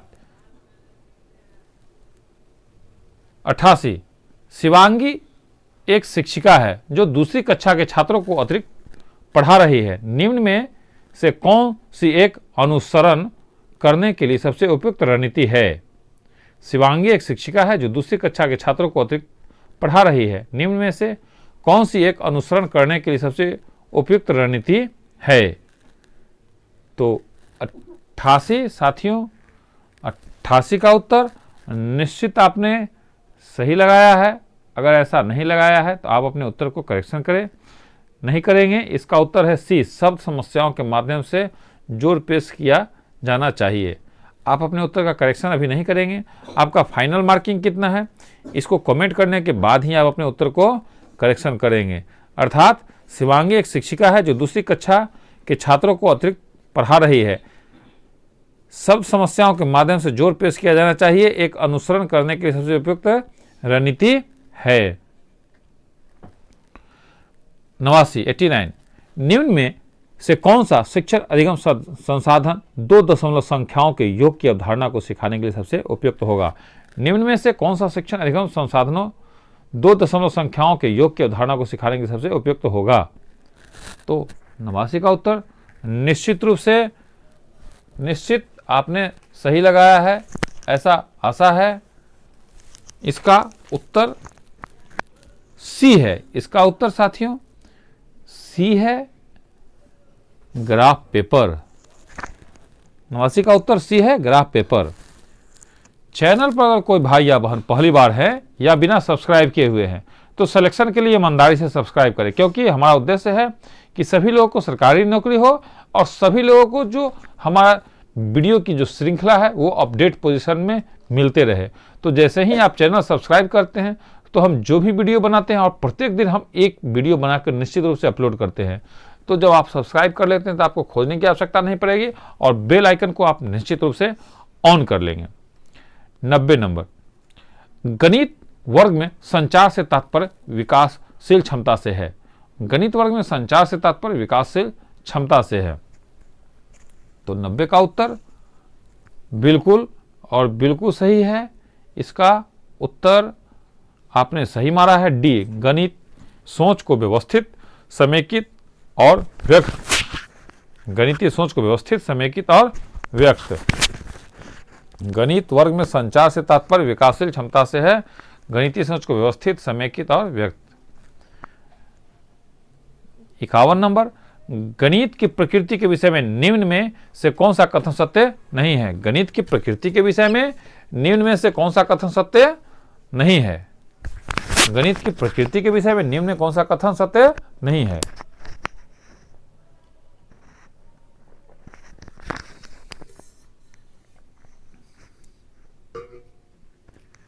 तो निश्चित रूप से साथियों आपने इसका उत्तर लगाया है निश्चित, बिल्कुल और बिल्कुल सही है आपका। इसका उत्तर सी है। गणितीय ज्ञान की संरचना में तर्क कौशल महत्वपूर्ण है। गणितीय ज्ञान की संरचना में तर्क कौशल महत्वपूर्ण है, अर्थात गणित की प्रकृति के विषय में जो कथन सत्य नहीं है, गणितीय ज्ञान की संरचना में तर्क कौशल महत्वपूर्ण है। 92 रवि एक शिक्षक कक्षा में अंकगणित पढ़ा रहा है। वह एक विशेष अवधारणा को तब तक दोहराता रहता है जब तक कि वह छात्रों के दिमाग में स्थिर न हो जाए। शिक्षक कक्षा में जिस दृष्टिकोण का अनुसरण कर रहा है उसे कहा जाता है। रवि एक शिक्षण कक्षा में अंकगणित पढ़ा रहा है। वह एक विशेष अवधारणा को तब तक दोहराता रहता है जब तक कि वह छात्रों के दिमाग में स्थिर न हो जाए। शिक्षक कक्षा में जिस दृष्टिकोण का अनुसरण कर रहा है उसे कहा जाता है। तो 92 का उत्तर साथियों निश्चित रूप से बिल्कुल बिल्कुल सही आपने लगाया है। अगर नहीं लगाया तो करेक्शन बिल्कुल नहीं करेंगे। इसका उत्तर है बी, ड्रिल उपागम। अर्थात रवि एक शिक्षक कक्षा में अंकगणित पढ़ा रहा है। वह एक विशेष अवधारणा को तब तक दोहराता है जब तक कि वह छात्रों के दिमाग में स्थिर न हो जाए। शिक्षक कक्षा में जिस दृष्टिकोण का अनुसरण कर रहा है उसे कहा जाता है ड्रिल उपागम। 93 गणित की प्रकृति है। गणित की प्रकृति है। तो ये क्वेश्चन तो निश्चित रूप से सभी साथियों ने बिल्कुल सही बनाया होगा। इसका उत्तर बिल्कुल बिना किसी परेशानी के आपने सी दिया होगा। तार्किक गणित की प्रकृति है तार्किक। गणित की प्रकृति है तार्किक। 94 निम्न में कौन सा कथन असत्य है? निम्न में कौन सा कथन असत्य है? तो यहाँ साथियों असत्य बोल रहा है। इस पर आप लोग निश्चित रूप से ध्यान देंगे। तो सभी ऑप्शन को आप पढ़ें। आपको जो इसमें असत्य लगता है उस पर आप ABCD में से ई में से जो भी आपको अच्छा लगता है आप उसको लिखिए। तो असत्य कथन बिल्कुल सही लगाया है आपने। बिल्कुल असत्य कथन है सी, 2 अपरिमेय संख्या का योग परिमेय संख्या होगी। ये असत्य कथन है। बाद बाकी जो तीनों ऑप्शन है, 2 परिमेय संख्या का योग एक परिमेय संख्या होगी, एक अपरिमेय और एक परिमेय संख्या का योग अपरिमेय संख्या होगी, या 2 अपरिमेय संख्याओं का गुणनफल एक परिमेय या अपरिमेय संख्या होगी। ये तीनों कथन सत्य है। और 2 अपरिमेय संख्या का योग परिमेय संख्या होगी, ये कथन असत्य है। अर्थात 94 का असत्य कथन है सी ऑप्शन, और इसका उत्तर 94 का सी है। अगर आपने सही नहीं लगाया है तो आप अपना उत्तर को करेक्शन बिल्कुल नहीं करेंगे। आपका जितना आया उतना ही पर आप कमेंट करेंगे। 95 1 मील बराबर होता है। 1 मील बराबर होता है। 1 मील बराबर होता है। तो बिल्कुल आपने सही लगाया है। 1 मील बराबर होता है ए 1.61 किलोमीटर, अर्थात 1.61 किलोमीटर। 1 मील बराबर होता है 1.61 किलोमीटर। 1 मील बराबर होता है 1.61 किलोमीटर। 1 मील बराबर होता है 1.61 किलोमीटर। 96 एक बैरल में कितने लीटर होते हैं? एक बैरल में कितने लीटर होते हैं? एक बैरल में कितने लीटर होते हैं? तो 96 का उत्तर साथियों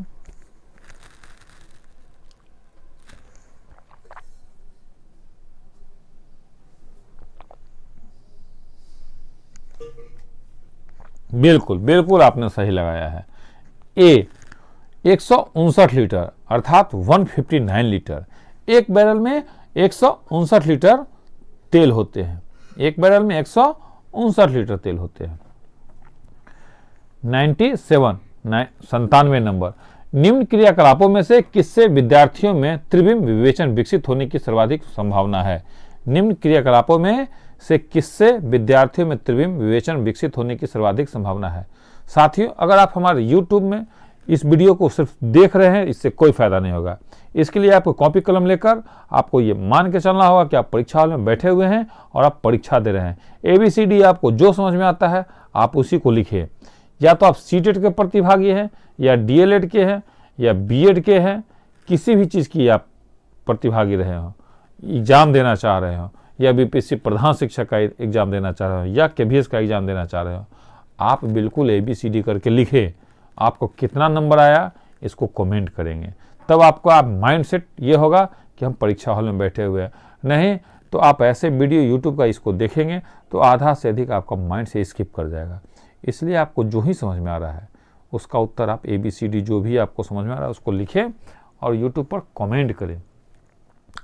अब हम लोग 97 का उत्तर बिल्कुल और बिल्कुल ए है, चौपड़ आकृतियों को पहचानना। अर्थात चौपड़ आकृतियों को पहचानना विद्यार्थियों में त्रिविम विवेचन विकसित होने की सर्वाधिक संभावना है।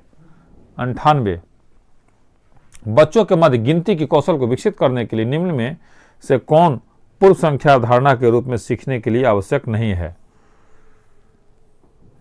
बच्चों के मध्य गिनती के कौशल को विकसित करने के लिए निम्न में से कौन पूर्व संख्या अवधारणा के रूप में सीखने के लिए आवश्यक नहीं है। यहाँ भी साथियों ये नहीं बोल रहा है, इस बात पर आप बिल्कुल ध्यान रखेंगे। अब इसका उत्तर क्या होगा। आप ही में से कुछ साथियों ने कहा था कि सर आप चारों ऑप्शन बिल्कुल नहीं बोला करें, आप बिल्कुल प्रश्न बोलने के बाद उत्तर ही बोला करें। तो इस स्ट्रेटजी के तहत जो ये आज टेस्ट का आयोजन किया जा रहा है उसी स्ट्रेटजी पर यह काम किया जा रहा है।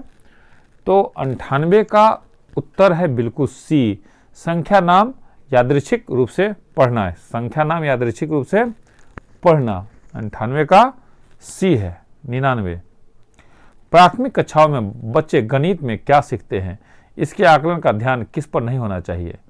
प्राथमिक कक्षाओं में बच्चे गणित में क्या सीखते हैं, इसके आकलन का ध्यान किस पर नहीं होना चाहिए। तो यहाँ भी साथियों ये नहीं बोल रहा है, इस पर आप बिल्कुल ध्यान देंगे। जहाँ भी नहीं होगा वैसे क्वेश्चनों को निश्चित रूप से कम 2 से 3 बार पढ़ लेंगे। प्राथमिक कक्षाओं में बच्चे गणित में क्या सीखते हैं, इसके आकलन का ध्यान किस पर नहीं होना चाहिए। तो इसका उत्तर साथियों निश्चित रूप से ये है, तर्क कौशल का विकास। इसका उत्तर है तर्क कौशल का विकास। अर्थात प्राथमिक कक्षा में बच्चे गणित में क्या सीखते हैं, इसके अध्ययन इसके आकलन का ध्यान किस पर नहीं होना चाहिए, तो तर्क कौशल के विकास पर। 100 निम्न में से कौन सा कथन सही नहीं है। ए सभी अभाज्य संख्या विषम संख्या होती है। तो मैं आपको ऑप्शन बिल्कुल नहीं बताऊंगा। 100 का क्या सही होगा आप स्वयं सोच के बताएं। 100 का क्या सही होगा आप स्वयं सोच के बताएं कि सही क्या नहीं है। इसमें बिल्कुल नहीं बोल रहा है। निम्न में कौन सा कथन सही नहीं है, तो इसका उत्तर साथियों सी है। अभाज्य संख्याओं के केवल 4 अभाज्य संख्याएं हैं। अभाज्य संख्याओं के केवल 4 अभाज्य संख्याएं हैं, ये सही नहीं है। 101 निम्न में कौन सा कथन सत्य है। निम्न में कौन सा कथन सत्य है, तो 101 का उत्तर साथियों निश्चित रूप से सी है। 101 का उत्तर सी है। √3 एक परिमेय संख्या है। √3 एक परिमेय संख्या है।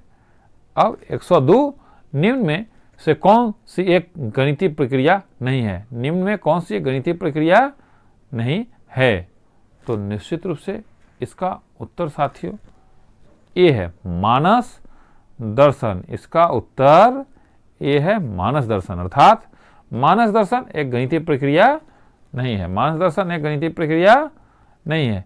103 गणित में नैदानिक परीक्षण का उद्देश्य है। गणित में नैदानिक परीक्षण का उद्देश्य है। गणित में नैदानिक परीक्षण का उद्देश्य है, तो इसका उत्तर है ए, बच्चों की समझ में अंतर जानना। बच्चों की समझ में अंतर जानना। अर्थात गणित में नैदानिक परीक्षण का उद्देश्य है बच्चों की समझ में अंतर जानना। 104 ज्यामितीय निरूपण जो पूरी और उसके अंश के बीच संबंध दिखाता है कहलाता है। ज्यामितीय निरूपण जो पूरी और उसके अंश के बीच संबंध दिखाता है कहलाता है। तो 104 का उत्तर साथियों बिल्कुल आपने सही लगाया है। पाई चार्ट ऐसा नहीं किया है तो आप 0.25 नंबर को काटेंगे। अर्थात पाई चार्ट इसका सही उत्तर है। ज्यामितीय निरूपण जो पूरे और उसके अंश के बीच संबंध दिखाता है उसको कहा जाता है पाई चार्ट। 105 बच्चों को भिन्न की संकल्पना पढ़ाने के निम्न में से क्या अत्यंत उपयुक्त है। बच्चों को भिन्न की संकल्पना पढ़ाने के लिए निम्न में से क्या अत्यंत उपयुक्त है। तो 105 का सोचे क्या होगा साथियों, 105 का उत्तर क्या होगा।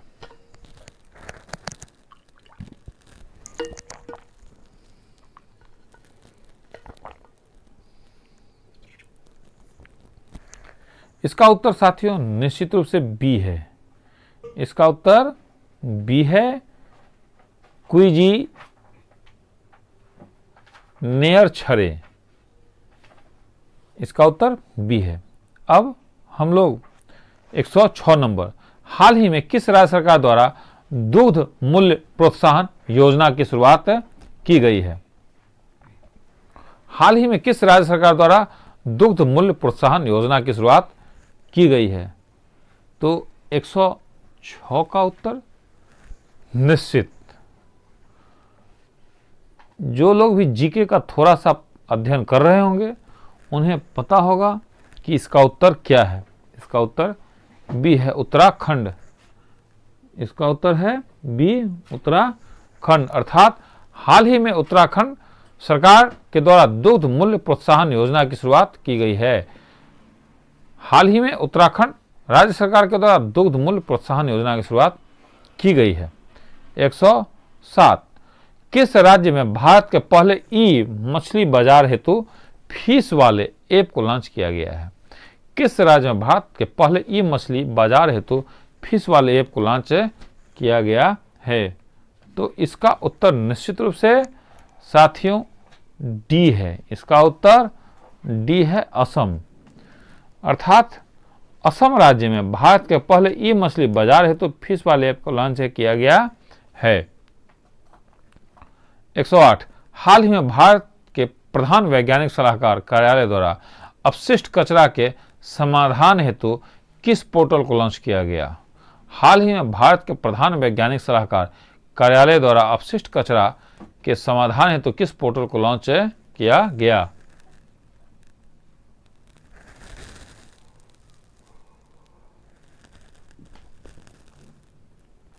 एक 108 का निश्चित रूप से साथियों आपने सही लगाया होगा। नहीं लगाया है तो करेक्शन बिल्कुल नहीं करेंगे। इसका उत्तर है B, waste to wealth two. Waste to wealth two. 109 दुनिया की पहली स्वचालित और चालक रहित ट्रेन किस देश में शुरू की गई। दुनिया की पहली स्वचालित और चालक रहित ट्रेन किस देश में शुरू की गई। तो 109 का उत्तर निश्चित रूप से आप जो सोच रहे हैं जापान नहीं है इसका उत्तर। इसका उत्तर डी है, जर्मनी। दुनिया की पहली स्वचालित और चालक रहित ट्रेन जर्मनी के द्वारा शुरू की गई। अब अगला प्रश्न, 18,000 करोड़ रुपया की बोली लगाकर किस कंपनी ने एयर इंडिया को खरीद लिया। तो 18,000 करोड़ की बोली लगाकर किस कंपनी ने एयर इंडिया को खरीद लिया। तो इसका उत्तर तो आप लोग निश्चित रूप से जानते होंगे, ऐसा हमें आशा है, टाटा ग्रुप ने। इसका उत्तर है टाटा ग्रुप। अर्थात 18,000 करोड़ रुपया की बोली लगाकर टाटा ग्रुप ने एयर इंडिया को खरीद लिया। 111 भारत चीन सीमा के पास 13,800 फीट की ऊंचाई पर सेला सुरंग का निर्माण किया जा रहा है। यह किस राज्य केंद्र शासित प्रदेश में स्थित है।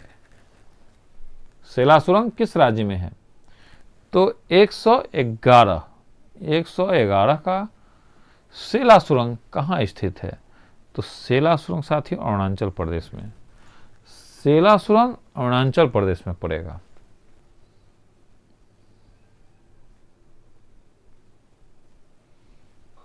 एक 112 दिसंबर 2021 में यूनेस्को ने भारत के किस त्योहार को मानवता की अमूर्त सांस्कृतिक विरासत के प्रतिनिधि सूची में शामिल करने की घोषणा की है।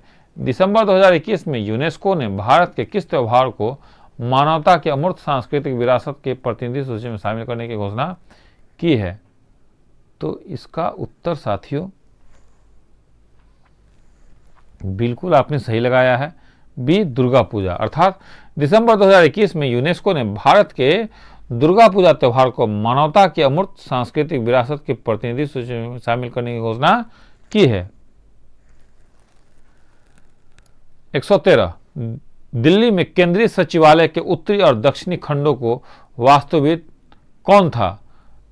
दिल्ली में केंद्रीय सचिवालय के उत्तरी और दक्षिणी खंडों का वास्तुविद कौन था? तो 113 का उत्तर साथियों, निश्चित रूप से अगर आप न्यूज़ सुनते होंगे आपको पता होगा, अभी कुछ दिन पहले ये मामला काफ़ी छाया हुआ था। इसका उत्तर है सी, रॉबर्ट टोरसेल। रॉबर्ट टोरसेल, दिल्ली में केंद्रीय सचिवालय के उत्तरी और दक्षिणी खंडों का वास्तविक रॉबर्ट टोरसेल थे। 114 जिप्सम प्रचुर मात्रा में कहाँ उपलब्ध है? जिप्सम प्रचुर मात्रा में कहाँ उपलब्ध है? जिप्सम प्रचुर मात्रा में कहाँ उपलब्ध है? तो आपने सही लगाया है, राजस्थान में। जिप्सम प्रचुर मात्रा में राजस्थान में उपलब्ध है। जिप्सम प्रचुर मात्रा में राजस्थान में उपलब्ध है। अब हम लोग 115 नंबर, निम्न में कौन सा राज्य भारत में मैगजीन का सर्वाधिक उत्पादन करता है? निम्न में कौन सा राज्य भारत में मैगजीन का सर्वाधिक उत्पादन करता है? साथियों, सीटेट के लिए एक स्पेशल व्हाट्सएप ग्रुप का निर्माण किया जा रहा है जिसका नंबर है 9472342737 अर्थात 9472342737। ग्रुप में ऐड होने के लिए अपना नाम व जिला के नाम के साथ मैसेज करें। यह सेवा निःशुल्क है।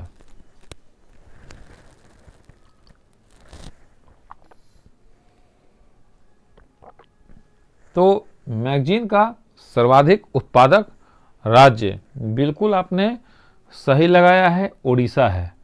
अर्थात मैगजीन का सर्वाधिक उत्पादन करने वाला राज्य ओडिशा है।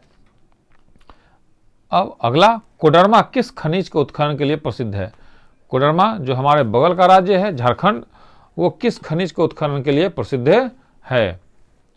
तो 116 का साथियों उत्तर है, बिल्कुल अभ्रक के लिए प्रसिद्ध है।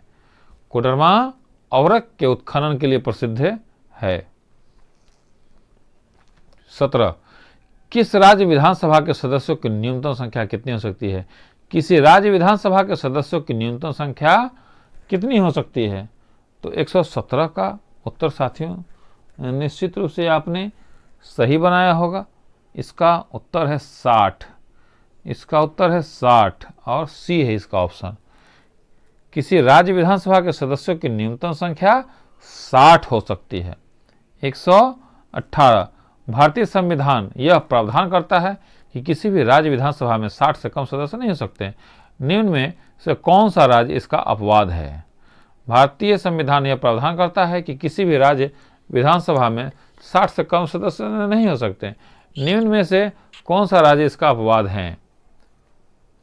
तो 118 का उत्तर निश्चित रूप से आपने सही लगाया है। नहीं लगाया है तो उत्तर का करेक्शन नहीं करेंगे। इसका उत्तर है सी, सिक्किम। अर्थात भारतीय संविधान का यह प्रावधान करता है कि किसी भी राज्य विधानसभा में 60 से कम सदस्य नहीं हो सकते। सिक्किम राज्य इसका अपवाद है। 119 भारतीय संसद के अपर हाउस को किस नाम से जाना जाता है? भारतीय संसद के अपर हाउस को किस नाम से जाना जाता है? तो निश्चित रूप से इसका नाम हम सभी लोग जानते हैं। इसका नाम राज्यसभा है। भारतीय संसद के अपर हाउस को राज्यसभा के नाम से जाना जाता है। 120 राज्यसभा में सीटों की अधिकतम संख्या कितनी हो सकती है? राज्यसभा में सीटों की अधिकतम संख्या कितनी हो सकती है? तो राज्यसभा में सीटों की साथियों अधिकतम संख्या 250 हो सकती है। राज्यसभा में सीटों की अधिकतम संख्या 250 हो सकती है। अब 121 जैव व्यवस्था के विभिन्न स्तरों में शामिल समष्टि आबादी से अगला स्तर है। जैव व्यवस्था के विभिन्न स्तरों में शामिल समष्टि से अगला स्तर है? तो 121 का उत्तर साथियों, सोचिए क्या होगा इसका उत्तर। इसका उत्तर बिल्कुल सी होगा, समुदाय। अर्थात जैव व्यवस्था के विभिन्न स्तरों में शामिल समष्टि से अगला स्तर है समुदाय। 22, किसके सुझाव के बाद भारतीय राष्ट्रीय संघ को भारतीय राष्ट्रीय कांग्रेस में बदल दिया गया? किसके सुझाव के बाद भारतीय राष्ट्रीय संघ को भारतीय राष्ट्रीय कांग्रेस में बदल दिया गया? तो 122 का उत्तर, 122 का उत्तर साथियों, जो भी राजनीति में थोड़ा ज्ञान रखते होंगे इसका उत्तर उनको निश्चित पता होगा, दादा भाई नेहरू। इसका उत्तर ए है, दादा भाई नेहरू। अर्थात दादा भाई नेहरू के सुझाव के बाद भारतीय राष्ट्रीय संघ को भारतीय राष्ट्रीय कांग्रेस में बदल दिया गया। 23, पाचन तंत्र में कौन सा अंग शामिल नहीं है? पाचन तंत्र में कौन सा अंग शामिल नहीं है?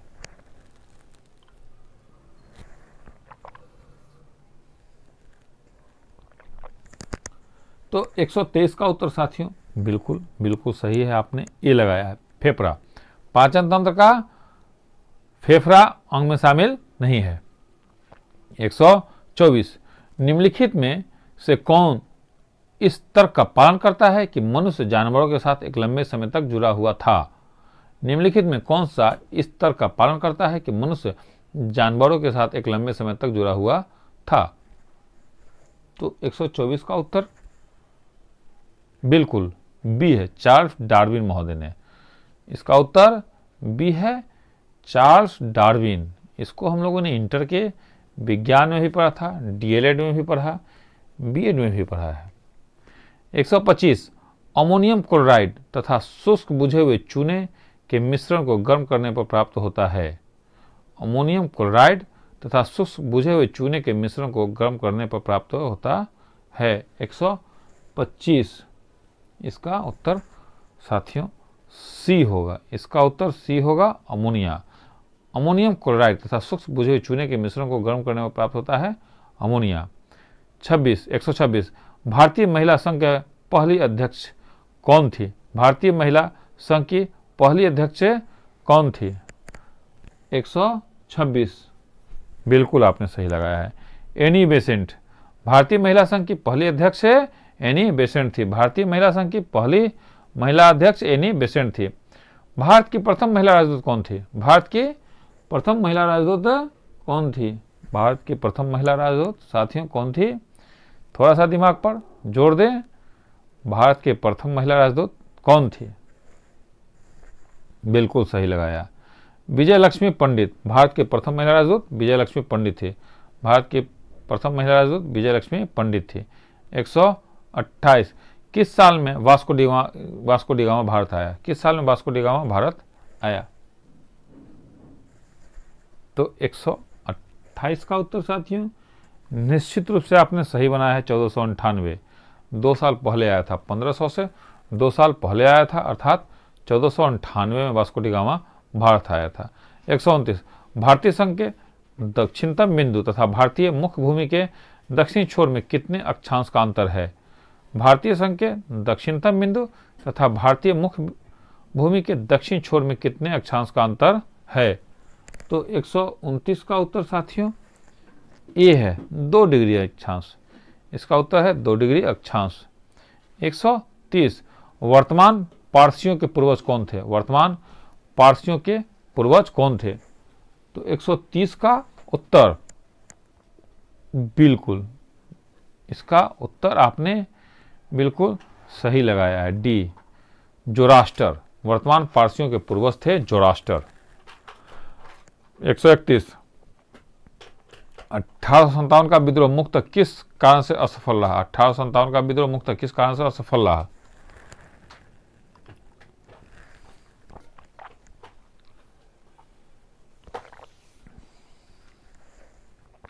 बिल्कुल आपने सही लगाया है साथियों, आपका उत्तर बिल्कुल सही है। किसी सामान्य योजना और केंद्रीय संगठन की कमी। किसी सामान्य योजना और केंद्रीय संगठन की कमी, और इसी के साथ ये हमारा बी नंबर के साथ जाता है इसका उत्तर। इसका उत्तर बी है। अब 132, निम्नलिखित में किसने 1857 के विद्रोह को एक षड्यंत्र की संज्ञा दी? निम्नलिखित में किसने 1857 के विद्रोह को एक षड्यंत्र की संज्ञा दी?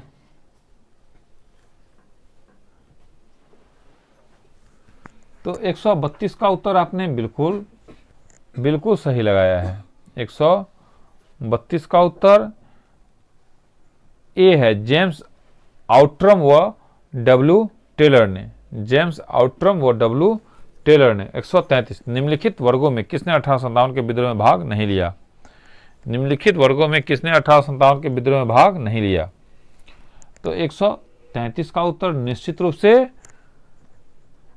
डी है, 2 और 4,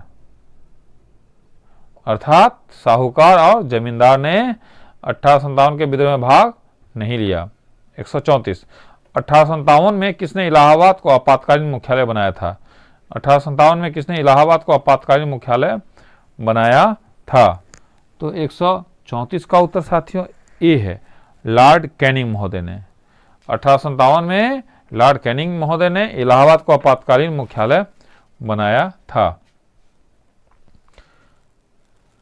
साथियों, इसी तरह का सेट आपको अगर प्रत्येक दिन चाहिए तो आप हमारे चैनल को निश्चित रूप से सब्सक्राइब कर लेंगे, क्योंकि हमारे यहाँ प्रत्येक दिन हमारे चैनल पर प्रत्येक दिन वीडियो अपलोड किया जाता है। तो जब आप चैनल को सब्सक्राइब कर लेंगे तो आपको इसी तरह का प्रश्नों की श्रृंखला प्रत्येक दिन मिला करेगा। और आप हमारे ग्रुप में ऐड होना चाहते हैं तो 94 723 42 737 पर व्हाट्सएप करें।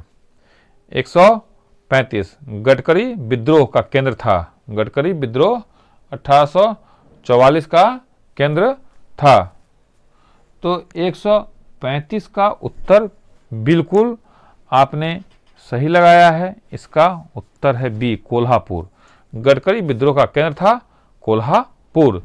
136 1857 के बरेली विद्रोह का नेता कौन था? 1857 के बरेली विद्रोह का नेता कौन था? तो 136 का ए, खान बहादुर। 1857 के बरेली विद्रोह का नेता कौन था? तो खान बहादुर। 1857 के बरेली विद्रोह का नेता कौन था? तो खान बहादुर। 137 आज़ादी की पहली लड़ाई 1857 में किसने भाग नहीं लिया? आज़ादी की पहली लड़ाई 1857 में किसने भाग नहीं लिया?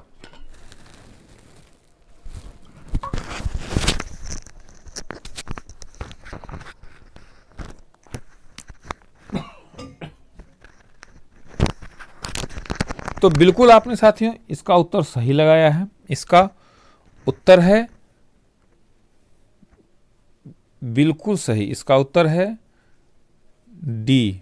इसका उत्तर है डी, भगत सिंह ने। 138 निम्नलिखित में से किसने 1857 में अंग्रेजों से संघर्ष किया? तो 138 का उत्तर बिल्कुल सी है, शहादत खान ने। 1857 में अंग्रेजों से संघर्ष किया शहादत खान ने।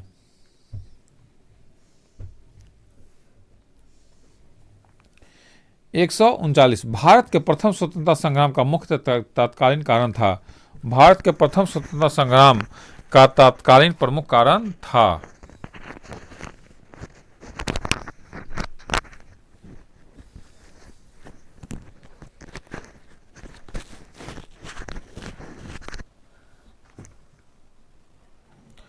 बिल्कुल 139 आपने सही बनाया है। इसका उत्तर है बी, अंग्रेजों का धर्म में हस्तक्षेप का संदेह। अंग्रेजों का धर्म में हस्तक्षेप का संदेह। 140 1857 में भारत में हुए विद्रोह के एक नेता तात्या टोपे का मूल नाम क्या था? 1857 में भारत में हुए विद्रोह के एक नेता तात्या टोपे का मूल नाम क्या था? तो 140 का उत्तर साथियों निश्चित आप सही लगाए होंगे, डी, रामचंद्र पांडुरंग। रामचंद्र पांडुरंग नाम था। 141 इन कथनों पर विचार कीजिए। 1857 की क्रांति की शुरुआत एक सैन्य विद्रोह के रूप में हुई है। दूसरा, कालांतर में इसका स्वरूप बदलकर ब्रिटिश सत्ता के विरुद्ध एक जनव्यापी विद्रोह के रूप में हो गया, जिसे भारत का पहला स्वतंत्रता संग्राम कहा गया। उपयुक्त कथनों में कौन सा सही है? केवल पहला, केवल दूसरा, सी, पहला और दूसरा दोनों, डी, न वही पहला और न ही दूसरा। तो 141 का ऑप्शन साथियों, 141 का ऑप्शन आपने सी लगाया है, 1 और 2 दोनों। अब 142, हाल ही में प्रारंभ की गई SAGE परियोजना का संबंध किस मंत्रालय से है? हाल ही में प्रारंभ की गई SAGE परियोजना का संबंध किस मंत्रालय से है? तो 142 का उत्तर आपने सही लगाया है, सामाजिक न्याय और अधिकारिता मंत्रालय। सामाजिक न्याय और अधिकारिता मंत्रालय अर्थात हाल ही में प्रारंभ की गई SAGE परियोजना का संबंध सामाजिक न्याय और अधिकारिता मंत्रालय से है। 143, वर्ष 2001 में भारत रत्न से सम्मानित किस प्रसिद्ध गायिका का निधन 6 फरवरी 2022 को हुआ? वर्ष 2001 में भारत रत्न से सम्मानित किस प्रसिद्ध गायिका का निधन 6 फरवरी 2022 को हुआ? तो निश्चित रूप से साथियों आपने सही लगाया है इसका उत्तर, ए लता मंगेशकर। इसका उत्तर है ए लता मंगेशकर। अब 144, 2 फरवरी 2022 को विश्व आर्द्रभूमि दिवस का थीम क्या है? 2 फरवरी 2022 के विश्व आर्द्रभूमि दिवस का थीम क्या है? तो 144 का उत्तर है साथियों a, wilderness action for people and nature. 144 का उत्तर है ए। 145, फरवरी 2022 में आयोजित पहले उड़ीसा ओपन 2022 में महिला एकल का खिताब किसने जीता?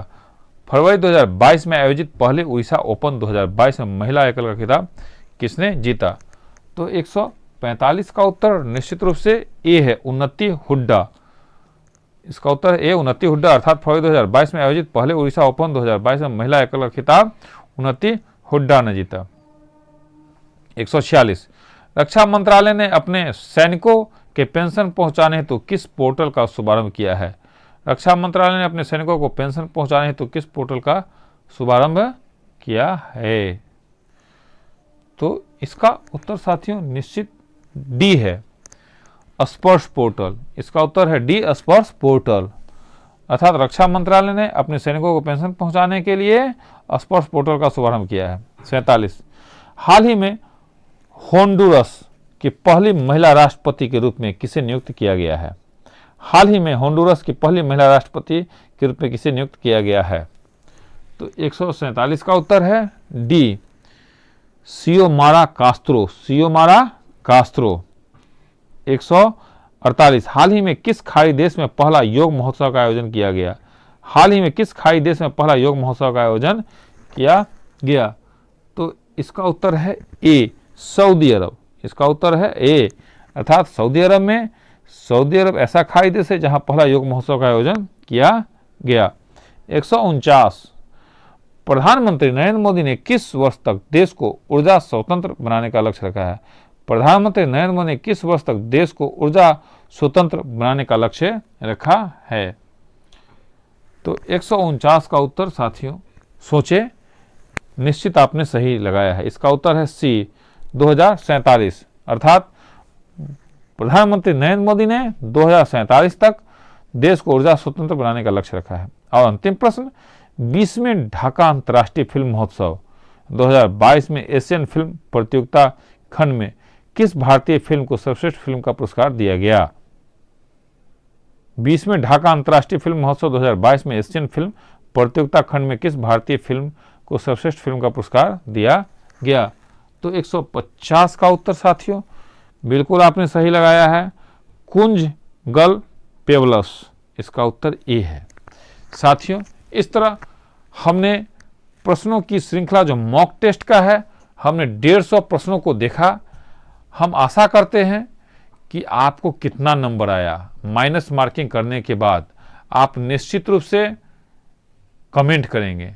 आप जब कमेंट करेंगे तो हमें ये लगेगा कि हमारी मेहनत सार्थक हुई, हमने सही से मेहनत किया और आप भी उतना ही मेहनत से इस टेस्ट में बैठे हैं।